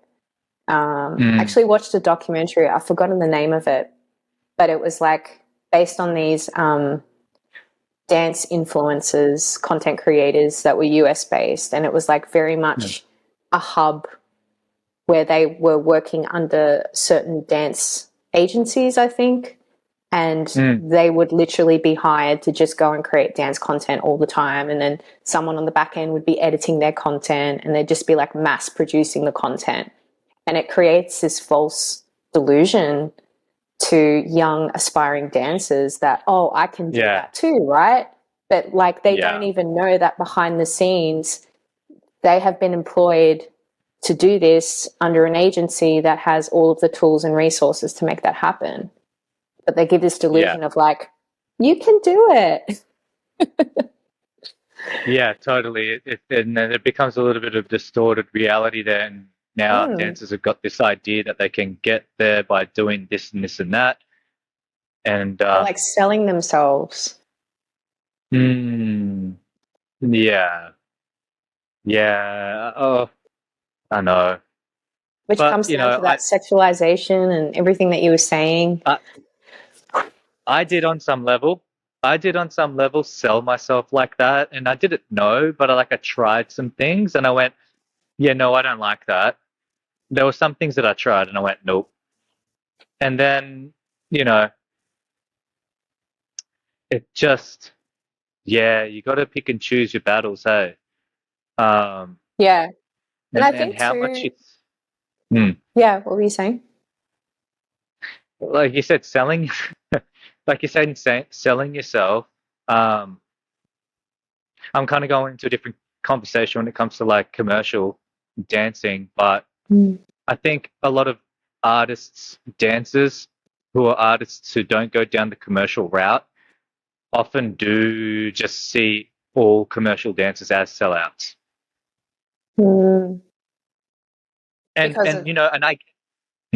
Because of them churning out content all the time, or No. This isn't just even content. This is about commercial work as Oh, dancers sure. Okay, yeah.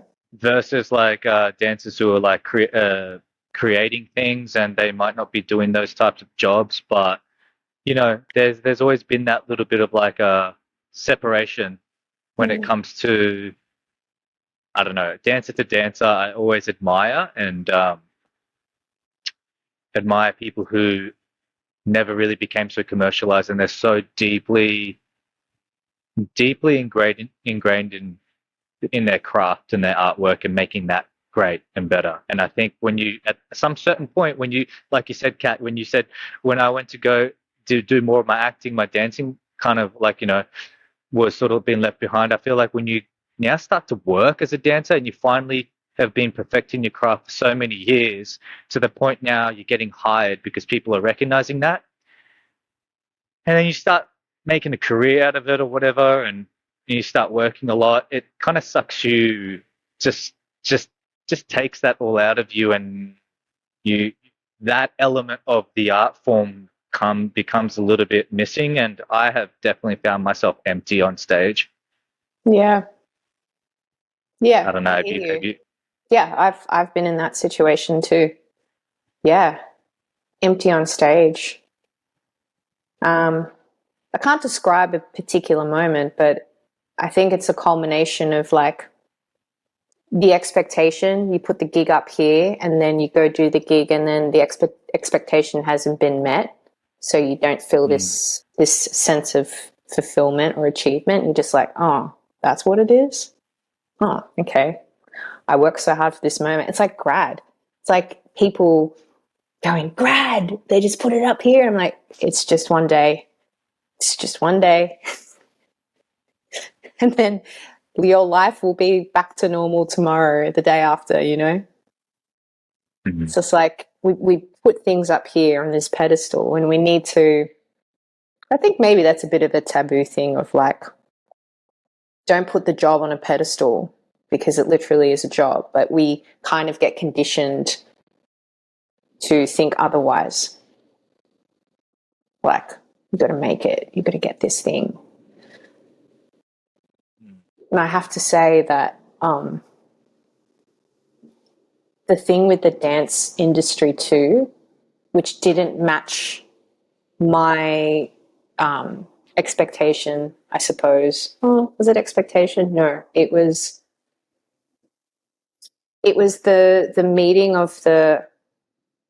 I've worked really hard at this thing, so I deserve to be treated like I am of value and I am worth more than what you're paying me. Right. I think there's a thing of like, well, we know this, that dancers are like bottom of the call sheet. Dancers are the ones that work the longest. Dancers are the ones that get least paid. Yet dancers have trained their whole lives and then some in terms of skills, doing a 3-year course, a full-time course. They don't get recognized as much as they should. And they're constantly having to fight their worth because we're in an industry where there are plenty of performers that do not see their own worth and are relying on others to tell them what they think their worth is.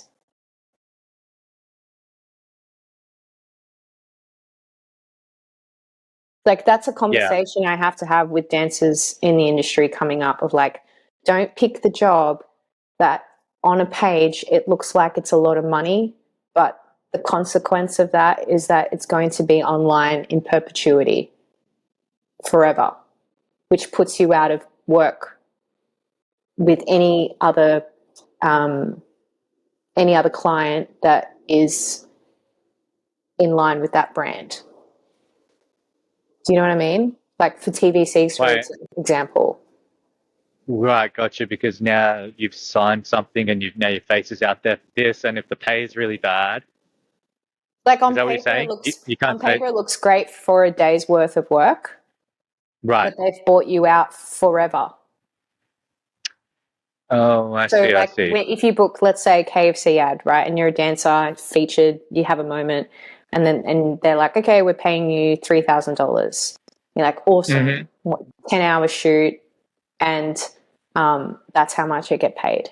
But then the small print on the contract says in perpetuity, meaning that will always go on forever and ever. You have no control of how long it will be on television or however they choose to use it. You get that's all you're going to get paid for that, and it cuts you out of any other fast food brand, any other opportunities, because you have been the face, and it's clear that it's you on that. And I'm trying to educate dancers to be like, do not take jobs like that, even though it sounds good. Right. Look, I'm very inexperienced when it comes to this space. So what would you suggest is the alternate option? Is just to sort of say no or negotiate, ask your agent, hey, can you look into this a little bit better to bump it up? Or do you just say no to it and then hopefully something else better comes through? I don't think agents would ever take any commercial TVCs, at least, that are working in perpetuity, because they know that's bad. They should know that that is a bad offer for any of their talent. These tend to lie on the more like freelance pages, like a Star Now, for example, the ones that aren't controlled by agents, and anyone and everyone can put an ad up. So as a dancer, you can like go on there and find work in all different areas. There could be like a commercial dance opportunity, or there could be a TVC or some sort of print campaign from a brand that's not using a casting director or not using an agent to source. So on one level, it's like, cool, we've taken out the middle person. We can communicate directly. But at the same time, they don't, like, you can forgive the client on one way that they don't understand the industry, so they're just picking a number, and it will be your job to go, hey, just letting you know, this is the industry standard, can we work at this level? They'll say yes or no. Or they know exactly what you should be getting paid, and they've cut out all those people that would tell them otherwise, and just try and go through and hopefully find someone who will say yes. And they probably will. Right. They probably will if they get in contact with a performer who doesn't have the education. Right. Okay. Or if someone's desperate for the cash, which can happen too. I think all dancers, the majority of dancers are desperate for cash. Like we're all broke. Like everyone's so broke, and like what do you do, right? And it's tough. It's like a tough position to be in. If you are someone who's need the cash, but the money aside, though, you feel like those types of jobs typically don't really come. There's nothing that comes about from it. Like, and when I say nothing comes about from it, is that I always did a lot of. I really preach on free gigs. I know this is a bit of a weird space because we shouldn't be saying yes for the jobs for free with certain jobs. I get that, but for like dancers coming up who haven't done any work, it's like, man, you gotta, like, the free gigs is what got me ahead by saying yes to them and smashing them, right, and doing it right. So that word of mouth is I believe is what got me that other job. You know what I mean? So these types of jobs that you're saying do this type of contract, is there not usually any kind of other doors that may open from saying yes to these things?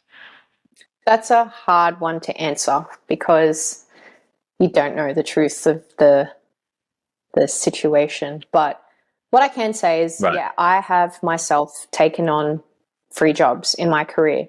And even now, like, I have stepped into spaces where I've done things for free. But the only reason why I've done those things for free is because I have a relationship with those people, and I know what they're about, and it comes down to like the integrity of the person, because there are lots of creatives, right, who are very successful in an area. Say they're a writer, a really great writer, and they've got some rungs on the board, they've got credits, but now they want to move into directing, right? So they don't have any credits. And so they've written this short film, they want to direct it, they're great. They contact you, they're like, hey, no money, but how would you feel? Blah, blah, blah. And you go, yeah, of course. I'd love to work with you. I see the value in that. Right. When it's someone I don't know, when it's someone who has no experience, you have to read the fine print. You have to read what they're about. You have to investigate what they're offering and what they can offer you in return, because there's got to be some sort of exchange here. It can't just be me giving to you and then that be it. Because why are you doing it otherwise? But I have seen, like you said, Chris, jobs that you do for free, and then that word of mouth does go around. The line, though, is like, how many of those do you take before you call it? And do you end up becoming the person where everyone calls you because they know you do it for free? My answer to that is do it as long as and as much as you need to do it, because I think that, I mean, I would never, let's put it this way, I never said no to anything free. And when I say free, I mean like it's not even a job. It could just be a collaboration to create something with someone. And someone right? It's not going to be like a stranger. Well, no, but someone like within the industry. And I think, I don't know, I've always been excited to help push other people's brands, help other people out, just be a part of it. And did I ever feel like I'm going to say no to free things?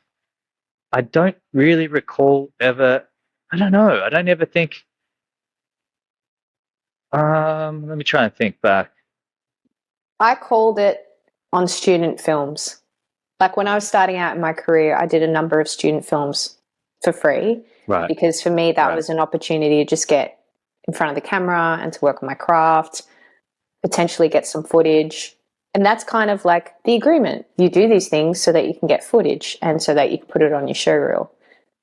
But a lot of the times it didn't happen because they didn't finish the film, or it was just so poorly done that you're like, I'm embarrassed. I don't want to put this on my showreel. So I drew a line in the sand of like, I'm not doing that anymore. Right. I think my whole approach was, if I had free time and I wasn't doing anything, then I would do it.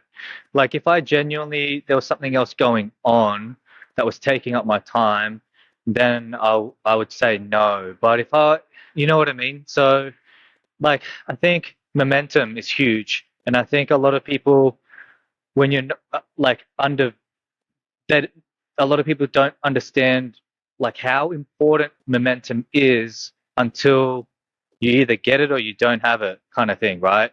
And so if you're not like getting your body up and moving and performing and dancing, whether even if that's just like taking classes, I don't know what it might be, but I think you got to keep that thing going. That was my whole thing. And so I was just always on this sort of like momentum, right, that I built over years and years and years. And so it wasn't until like the whole thing with COVID hit. That was the first time where I was like not dancing, and I hadn't danced in a long time, and I went, oh, I was like, I feel it slipping. I got to get back on stage. I need to get back.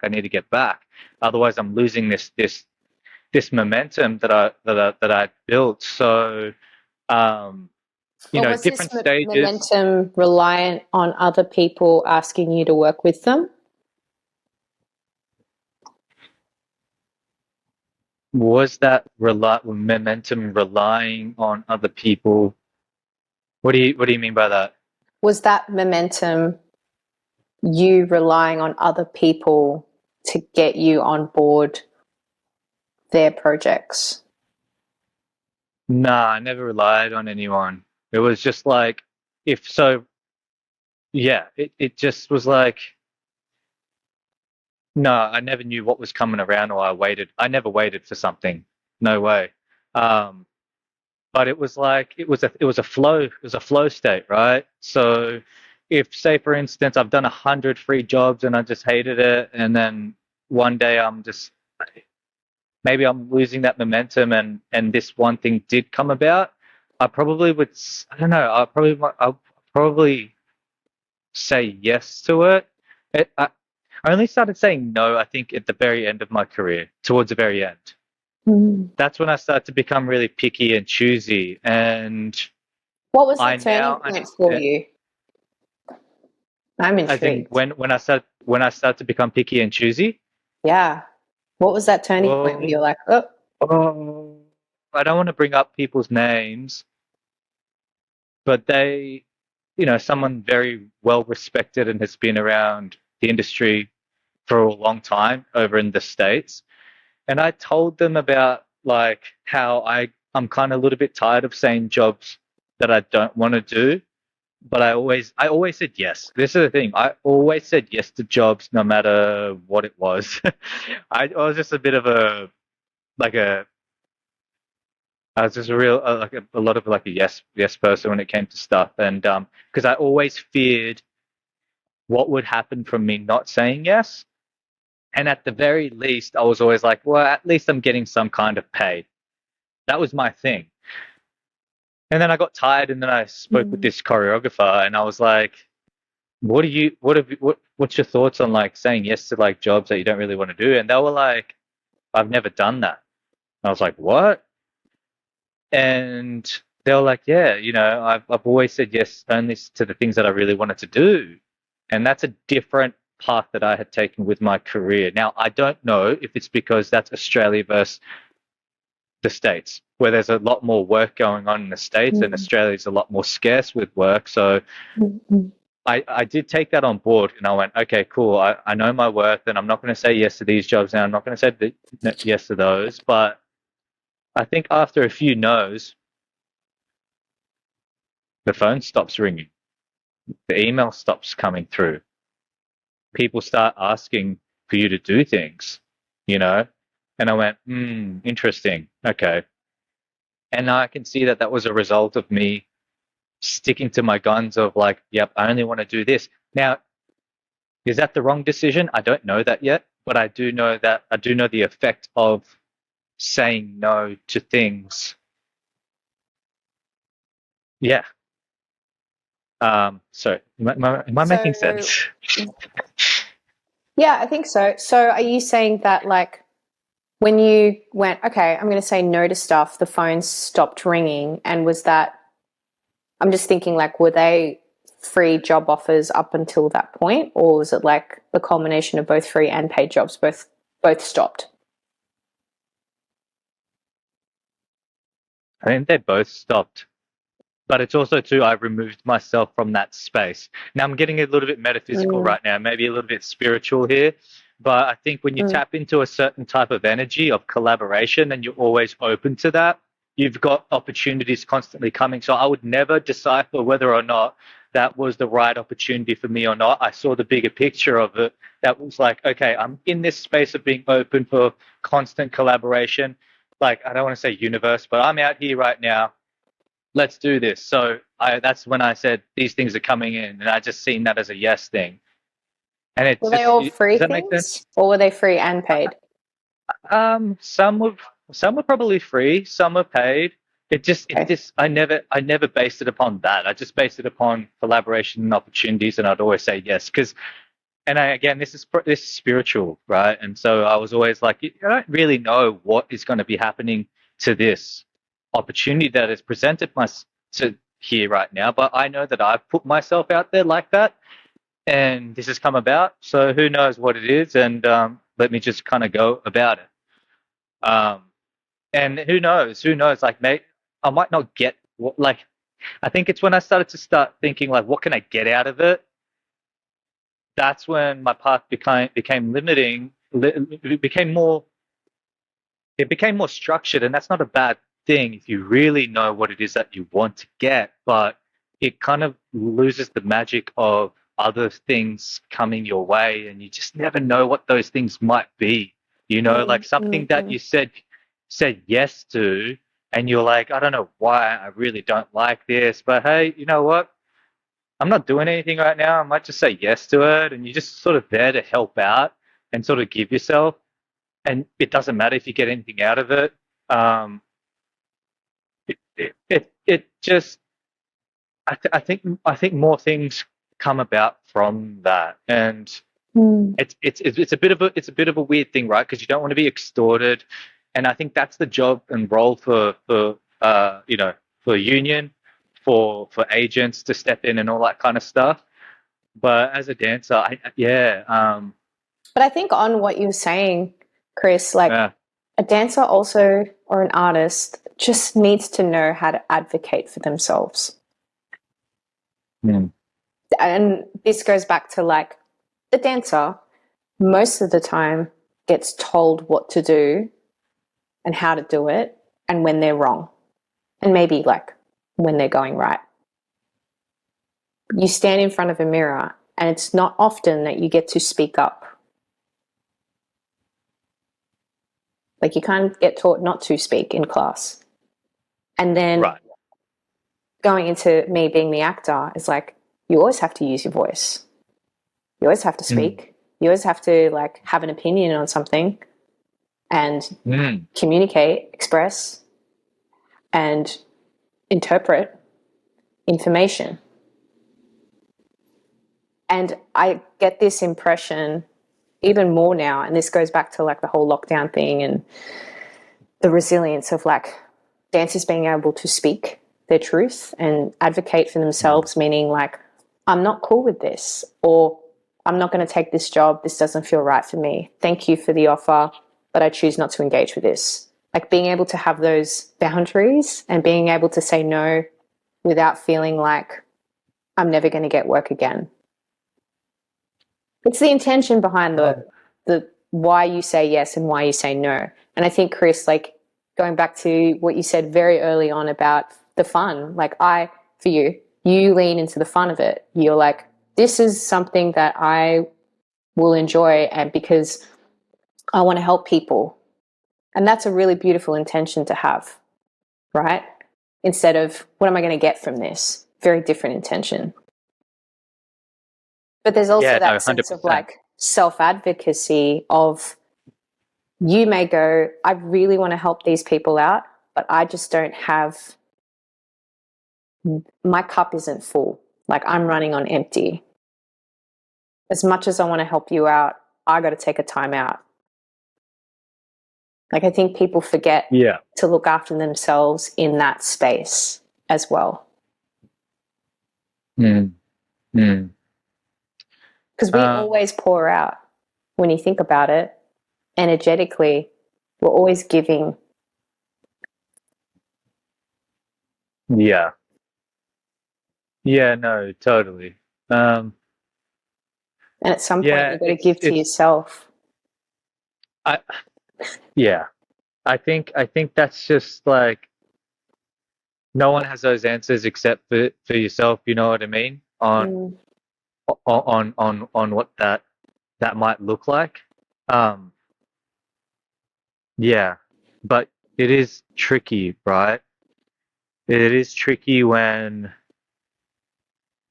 like, why is it so tricky for dancers to be able to speak out? And like, it's just, and you see those dancers who might speak out, and then you go, oh, and then you're like, oh, that person might not be coming back again. Which It's really bad, sucks. but it, even though it does, but it just like, it's kind of how it is.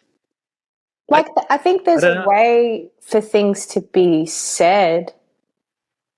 I think it's really important. And this, again, like, I think can be the toxic culture that exists within the dance community of like, just don't speak up, just do the job. Yeah. Right? Yeah. Like we need to we need to, okay, I think this is the taboo thing. Like, we need to stop with that mentality and just be able to allow people to say, hey, I am feeling this. I don't feel comfortable with this. Right. And it might not be Right. in a group of dancers and 20 people and you with the choreographer, but it could be a conversation that happens outside of the space, and you've set a time to make that happen. Do you know what I mean? Oh, oh no, that type of stuff, 100%. No, no, no. That's all. That's all good. I always had conversations with choreographers where I genuinely was like, "Look, I'm so sorry, but like, I'm absolutely beat right now. Is it okay if I just give a bit, like 50% in this next run, in this next like whatever it is?" Like, I've had those conversations too, but I feel like no, I think that's okay when it's like coming from that. But I thought you meant more like speaking up, speaking something against like about the job on behalf of everyone type of deal. That that should either be your union rep taking it on, Yeah, yeah, yeah, or like yeah, you speaking to your agent. I think it's yeah, really yes, hard if like all the yeah. dancers are going to the one dancer to speak on behalf of them. I think that's really unfair because they're not Mhm. equipped with the tools to deal with that. Yeah. Like So wait, so what type of thing? Yeah. like Sorry. okay, I've got a friend who she was working on a cruise ship, and she ended up being the rep between Mm, the performers and production. So mm, everyone would be telling her their problems, their issues, hmm, all of their stuff, everything that was going wrong. It all went to her, hmm, and then hmm, she would have to have that conversation with production, and then they would bring the info back to her, and then she would bring it back to the dancers.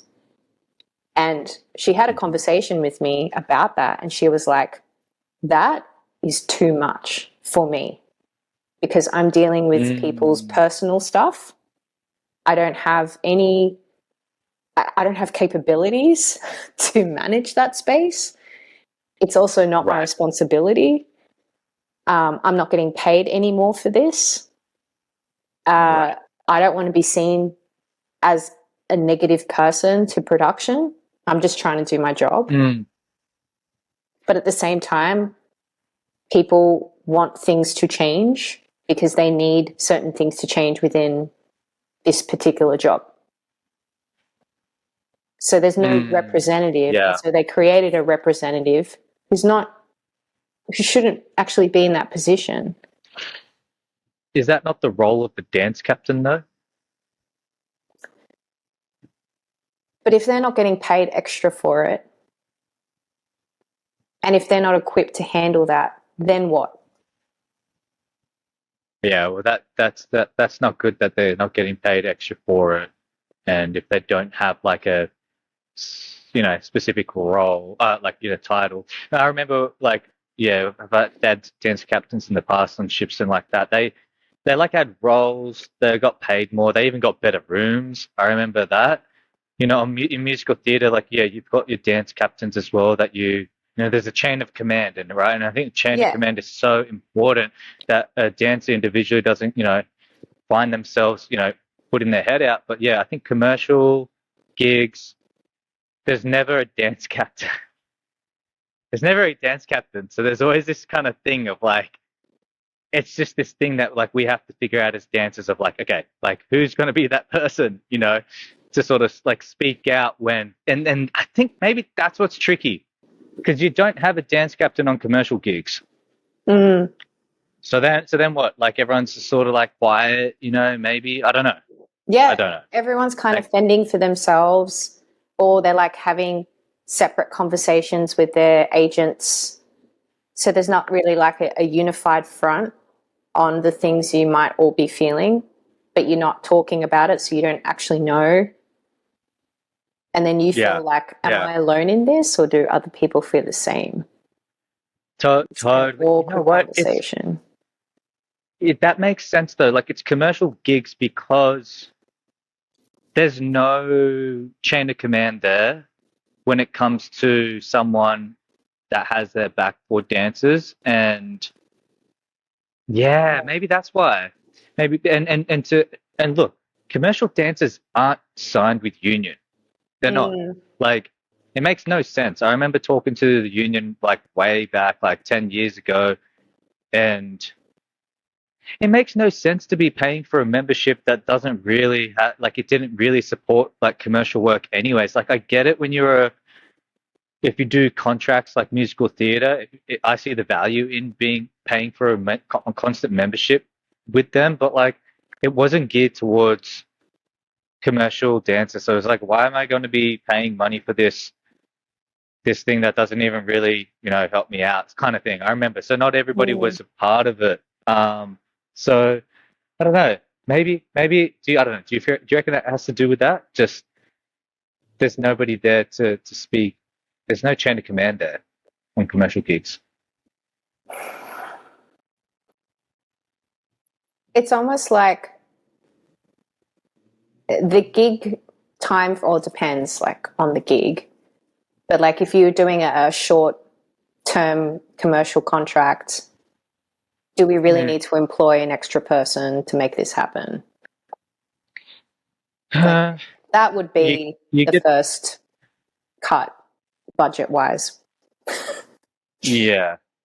I mean, you do get the assistant choreographer there or the assistant there, but that's more so for the choreographers. There's nobody there for the dancers, you know what I mean? I don't know. Yeah. I mean, looking back, I kind of now understand why it was so hard when you're on the job as a commercial dancer, right? And everyone's sort of like looking at each other going, It's almost like you need, right. it's like with the union, they have reps that come out and have chats, and they tell you stuff and you're like, oh, okay, cool. It would be nice if you had like a dancer rep step in and had objectivity and could be like, hey, what's up? Talk to me. You tell them. And then they can go and have a chat and then come back to you and then be like, okay, cool. It's like mediation. There's someone in the 100%. middle that's not on either side of the fence, not on the dancer side, not on the production side. They're just like this mediator that's finding best solution without bias. Yeah. Because there was a situation that happened, and I'm not going to mention names, but, this person was the choreographer for a production that happened, and there was a situation that happened amongst some of the dancers where they didn't feel comfortable doing a certain thing because of like, I think it had to do with like cultural, it wasn't culturally appropriate or something like that.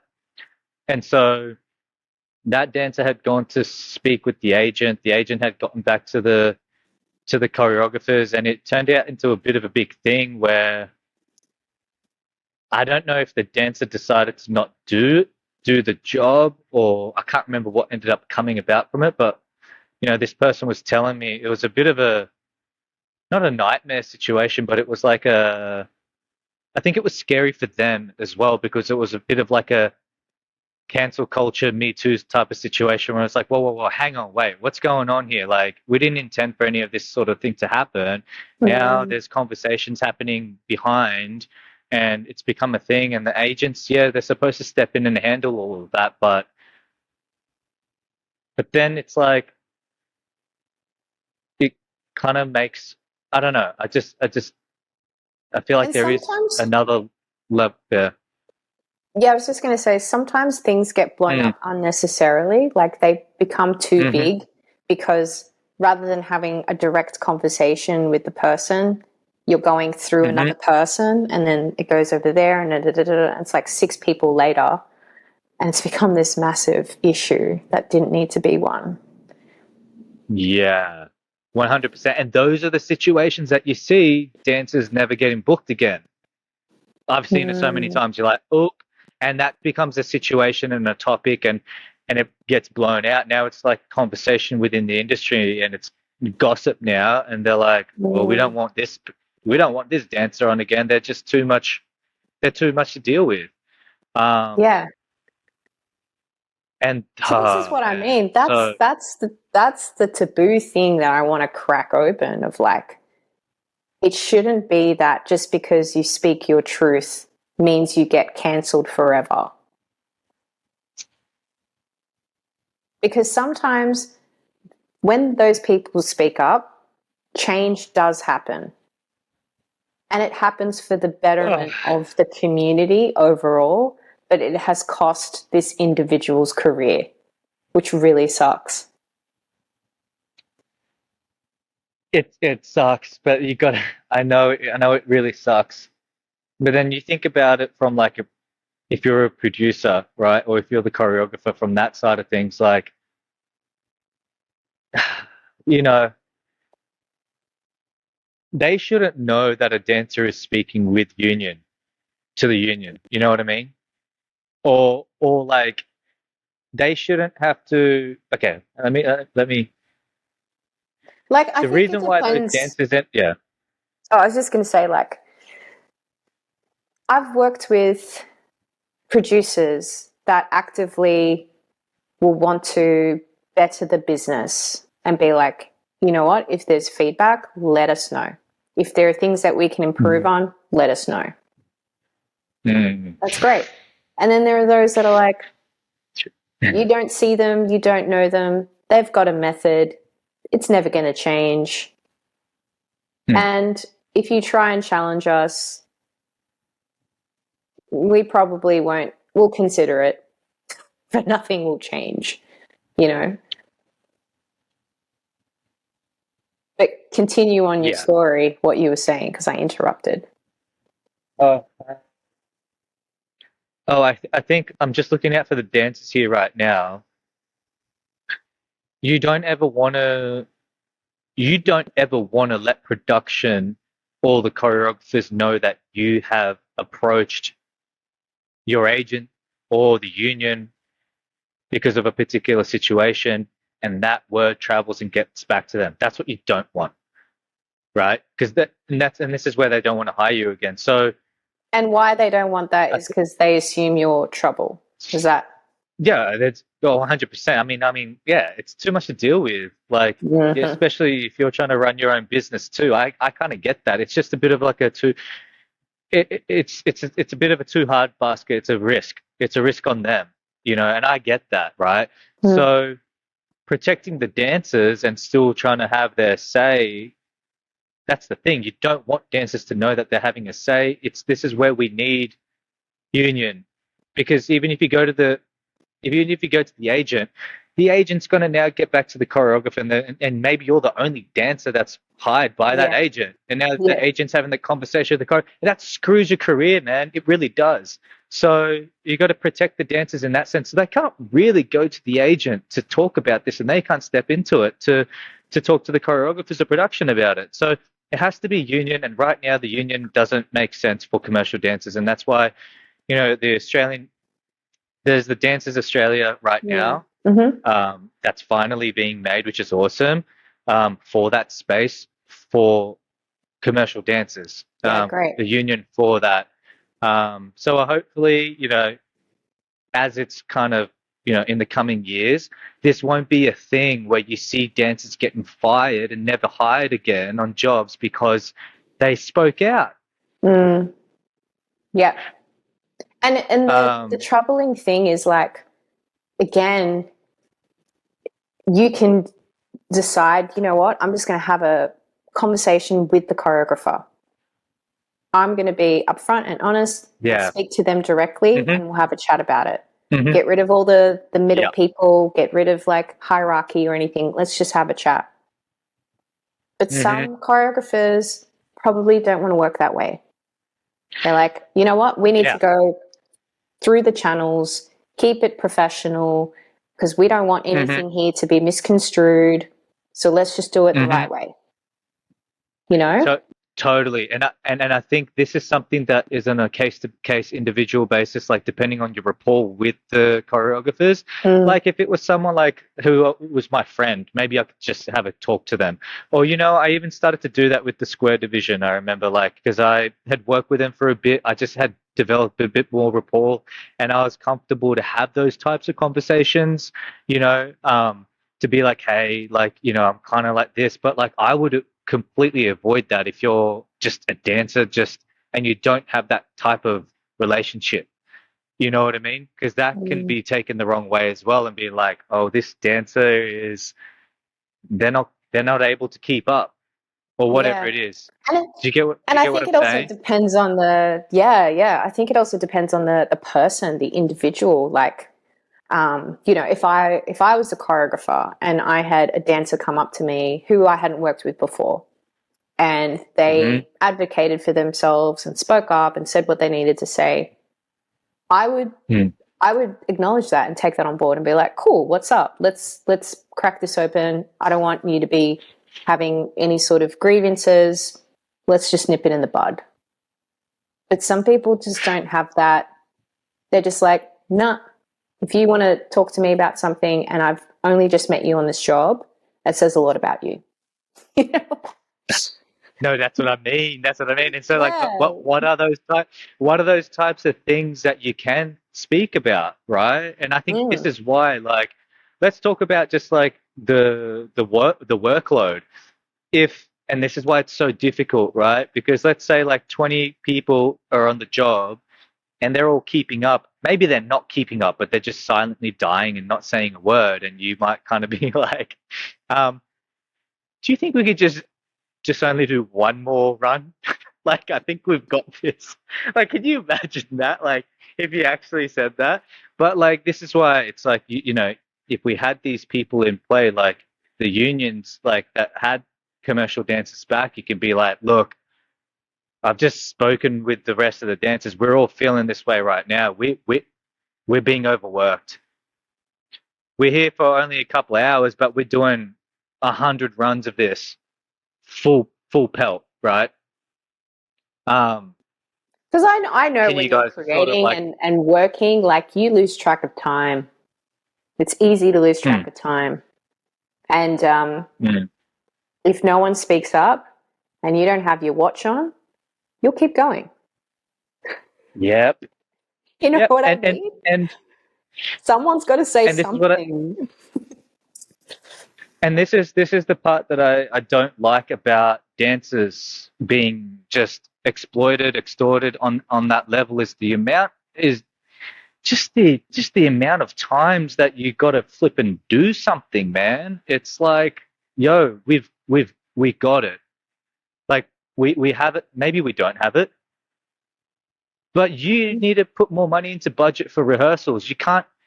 You might have us here for an hourly basis, and but like, it's not realistic to just constantly like do run after run after run after run, man. It's really not like, Mm, and then when you don't do it, it's like you don't, you're seeing us being behind the eight ball of the group. But and this is what the conversation that I was having with Heath, right? You've got dancers at different levels, and they're at different stages of their career. Some dancers know how to bring out their A game when it comes to performing, and they have their own way. And that's what I learned, right? I learned towards the end of my like middle to the end of my career. It's like I know what I can do. Um, I don't need to be doing this full pelt 20 times because there's somebody else who hasn't got the choreography right and they need to be doing it 20 times. Do you get what I'm mm, saying? And mm. so this is the thing. It's like how do you gauge that? How does a dancer protect themselves where they're not seen as like slacking off on the job? And then for whoever's hiring them to not overwork them, because it's the overworking, I swear, that shortens a dancer's career and become Yeah. injury prone.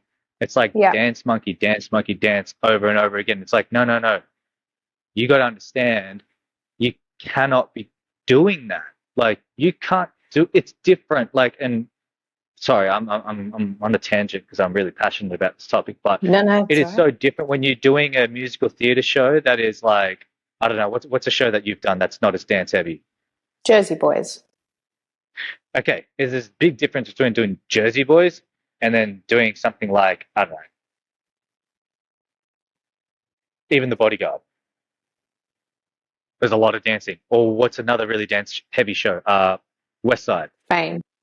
Yeah. Right, Fame. Like you, and then but then you're doing the same runs, and it's like it's different, man. The body, the amount of mileage that you put onto your body like that, like, and I think that's where when it comes to the musical theater world, there's a bit of that is overlooked of like how much are dancers actually doing, and what's, you know what I mean? There's no like, Mm. it's not regulated in that sense of like how much dancing they got to be doing over and over and over again. Yeah. And it's tough when it's a Maybe show that's just a me thing. that's in its creation versus a show that's got the Bible and the choreo set,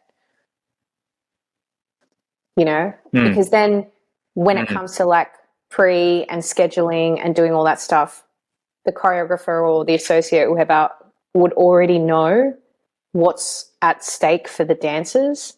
So it could probably be like, you know what, this is a dance heavy day. Let's break it up. Let's do this, this, and this, because I know this routine is going to be more intense. And then we can have singing in the second half of the afternoon. But if it's like a show that they're creating, which I think is a little bit harder because you're going over stuff again, sections again and again, and then also going maybe adjusting or recreating again. So there's a lot of like, mm, there's a lot of endurance in that space of learning something really solid and then potentially relearning something new a couple of hours later. And the stress for a dancer to be able to like functionally put that in their bodies at 100% is taxing on a newer show, which brings me to like a mm-hmm, commercial dance. If it's mm, not already set by the choreographer, then there's going to be a lot of like, now do this, now do that, now do this. Oh, go back to that first thing. Now it's an 8. Before it was an 8. And you're like, oh, which one am I doing? Oh, and then you've got all this intense pressure because the client is watching, mm-hmm, you know. mm-hmm. Um, Yeah.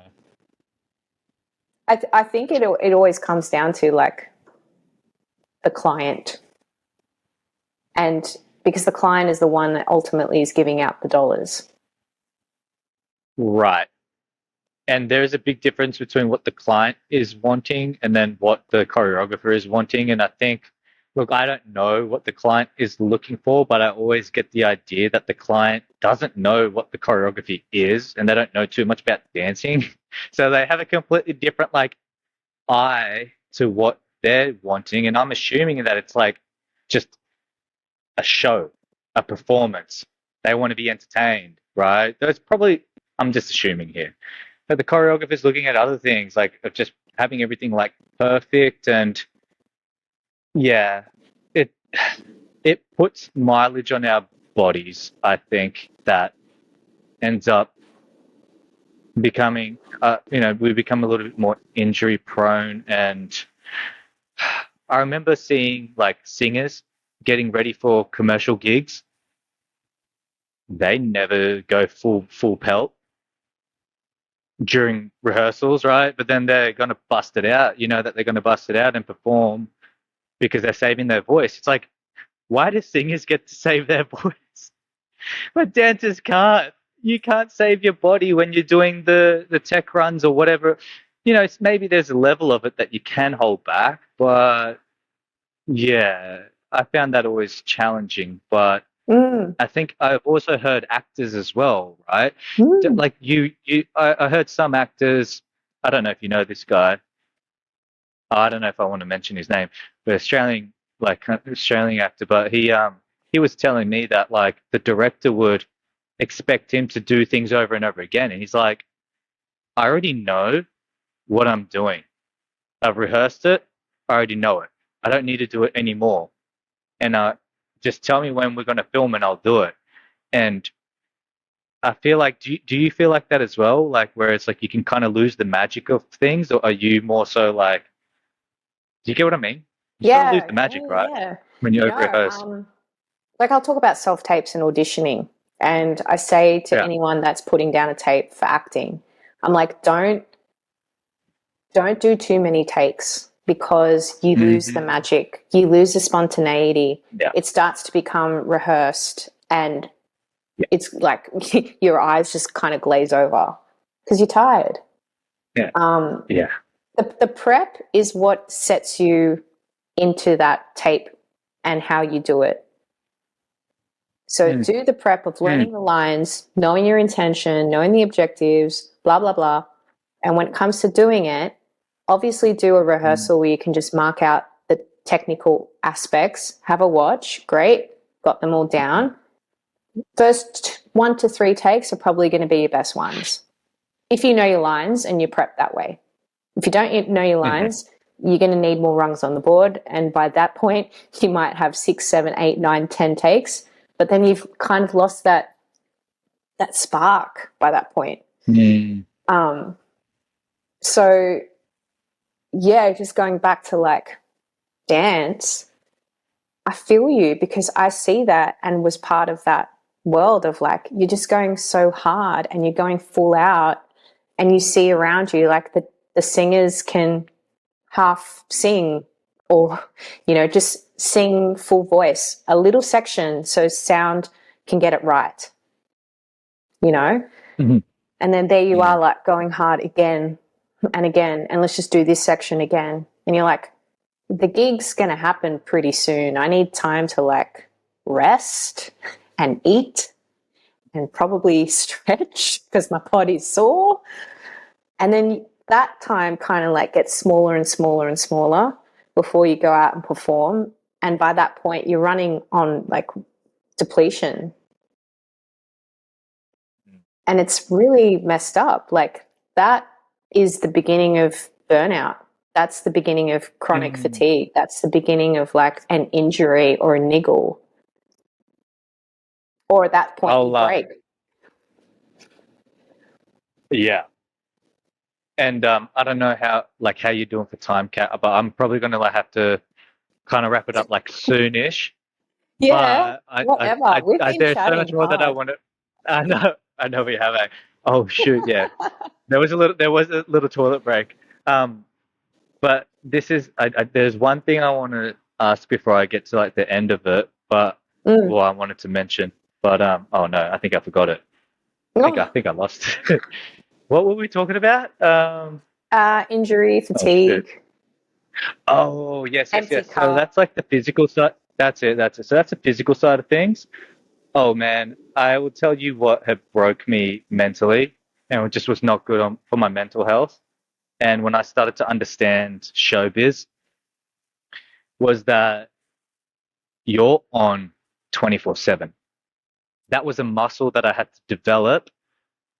Um, yeah, that really did a number on me at the start of my career.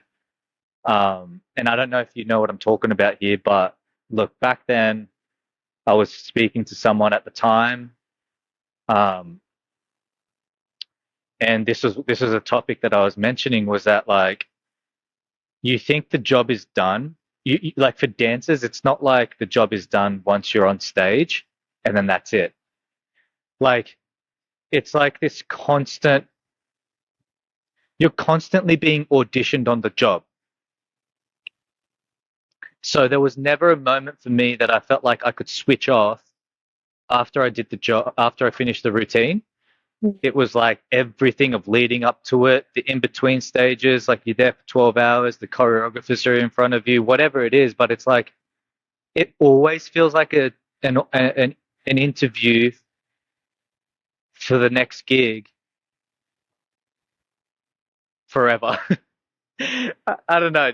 Do you get what I'm talking about? And I remember Yeah. thinking like, it's not like you just go there, ta-da, finish the job, and then you can go, all right, see you later. I'm out now. You get what I'm talking about, right?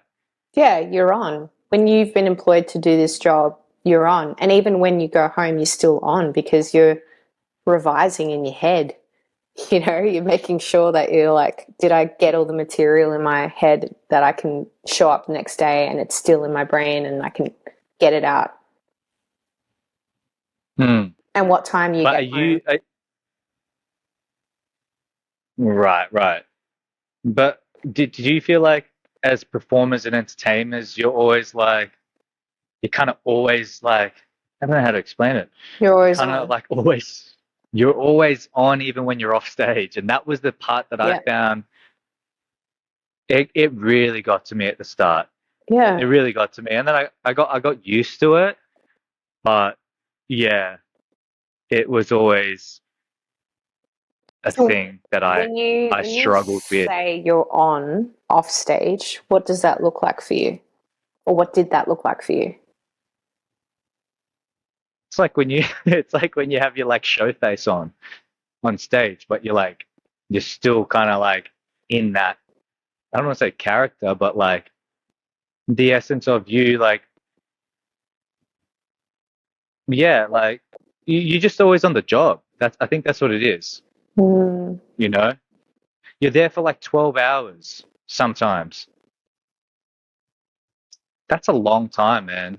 I get that. To I get to that. to to save that energy to be on stage, to give that magic, but then you're also giving that energy to other people as well, Mm, because that's your time of like, you're always sort of network, like you're always representing your brand. There's nobody else that's representing your brand, right?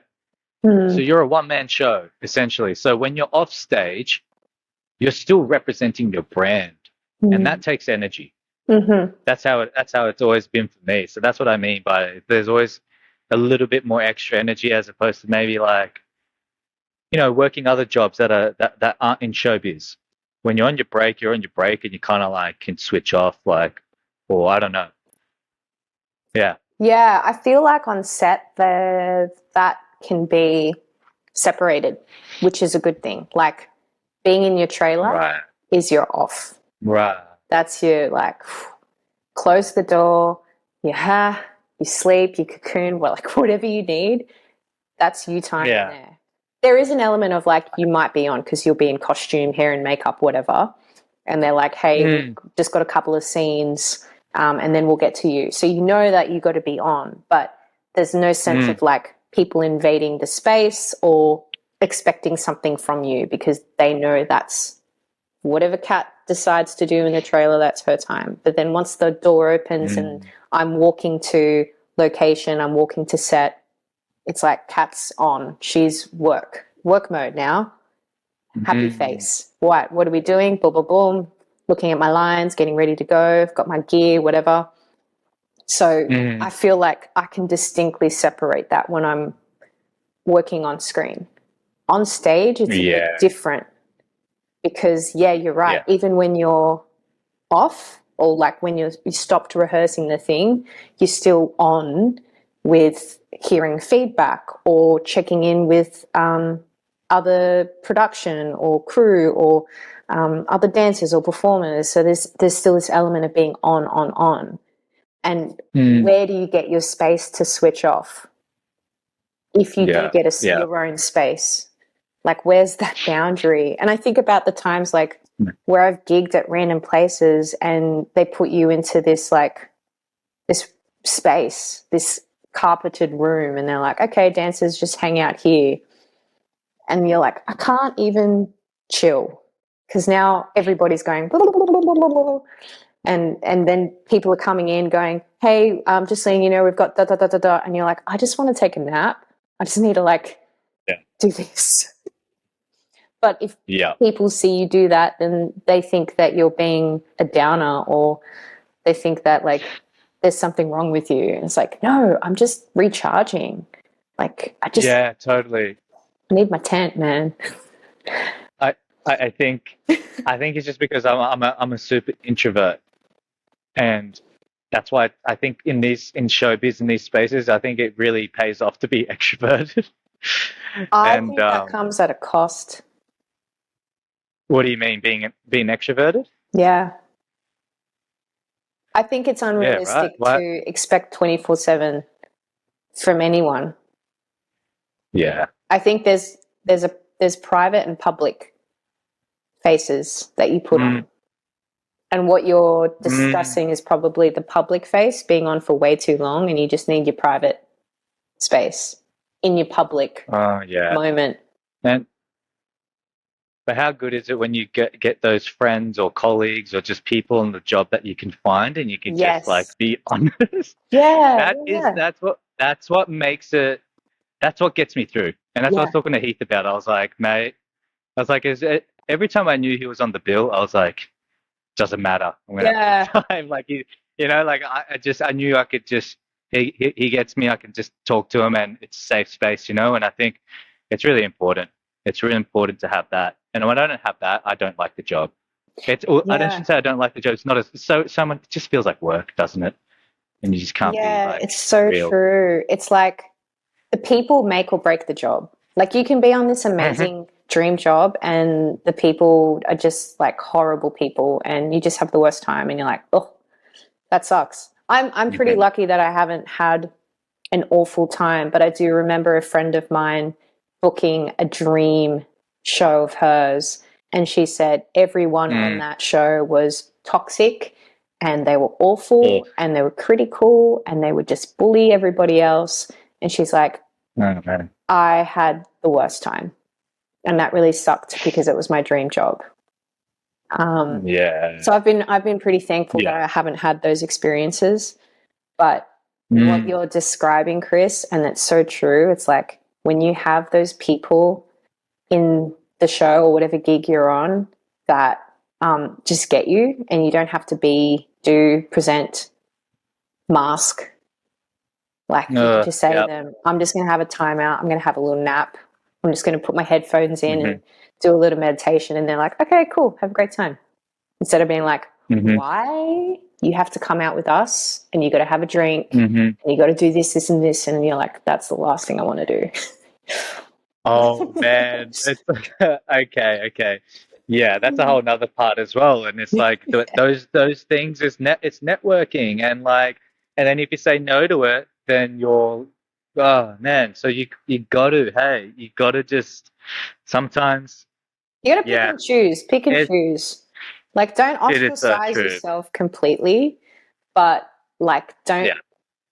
don't feel like it always must be the thing you have to do. Like Uh, I'll once I'll tell you what. a month. Yeah, once a month.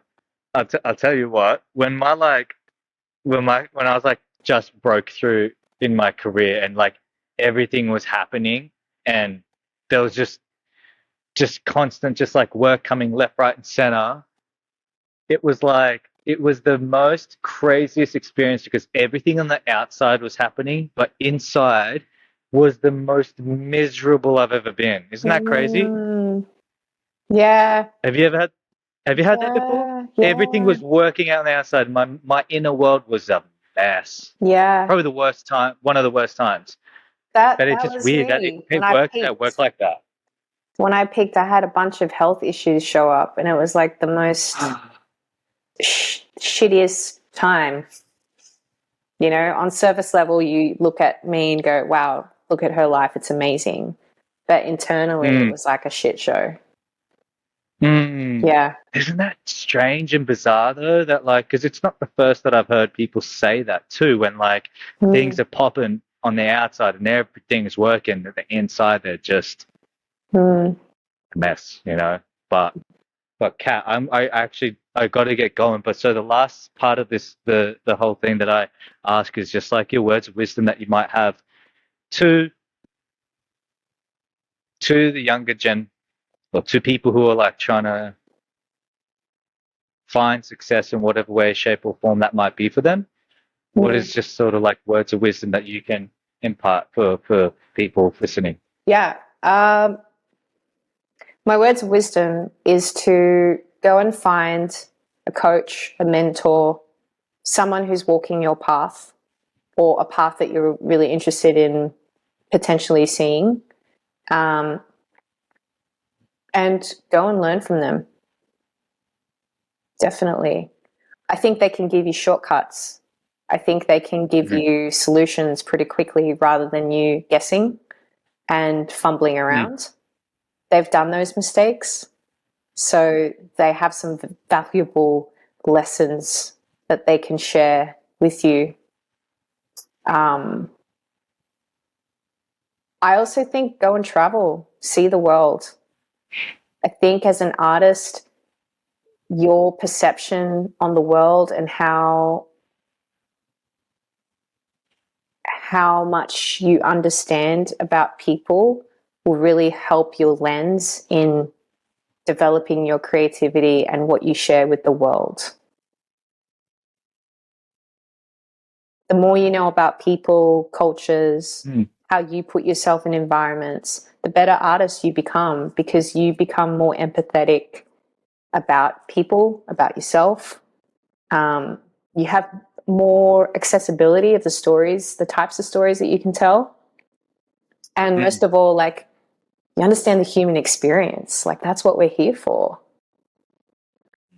As artists, we do the art. It's our job to poke holes on humanity and get deep and uncover the parts of ourselves that are vulnerable and fragile, and ask questions about society, humanity, you know, and then we tell that through the medium which we choose to share it on. Right now, as an actor, that's where I like to tell my stories. I also love being part of other people's stories that are based in their truth and their lived experience. I really connect with that because I want to tell those stories from my own lived experience.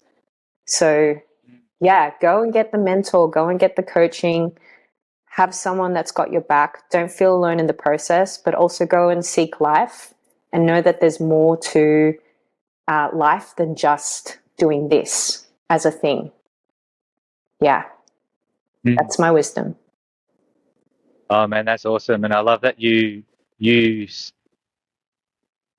shared it in that perspective too, of just being able to gain more empathy from learning from, you know, more around you, and then translating that into your story through your whatever medium that is, you know. And I think, you know, speaking, like talking to you like that, yeah, you can understand that you use your art to convey those stories and messages. So yeah, thank you so much. And Kat, like, it's been a real pleasure. We've been chatting for like over a couple of hours here, and I feel like we keep talking about more. But you know, yeah, it's been really awesome. And so, Kat, you're working. You've got programs happening at the Artist Hustle, and is there a name or program definitely. or something like that you've got? Yeah. So anyone who's listening, check out the Artist's Hustle, the Instagram at the Artist's Hustle. You can follow me on at Kat Hoyos.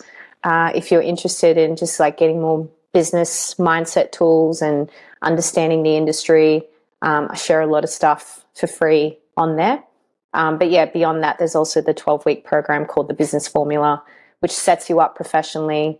And it's set for dancers as well as musical theatre performers and actors, because those are the streams that I've worked in. So yeah, what I'm about with the program is being able to say that you can be entrepreneurial and to see yourself as more than just one thing.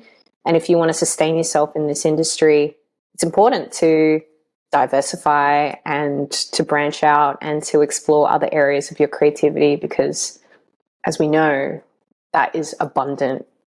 What we have in here, it's limitless. It just depends on what you want to do with it, really. Yeah. Awesome. I love that. All right. Well, Kat, I think I'll see you on the other side. But for now, I'm just going to end this pod, and I want to say just thank you again. And yeah, I'll see you on the other side. And before we're done, I just want to say thank you, Chris, for creating your movement and your channel and the opportunities and the conversations that you're having. I was really inspired to see what you've created over the last few years, and using all of your experiences to go, you know what, I'm gonna do this to help others. And I think that's a beautiful thing. So well done. Oh, thanks, Kat. Yeah. Thanks, Kat. I mean, that's a whole nother conversation probably for another time. There's a lot there that I can talk about, but I think for now, yeah. Oh, now you got me wanting to talk about it, but I should probably end it because I do need to get going. But no, I'll thank you so much, and I'll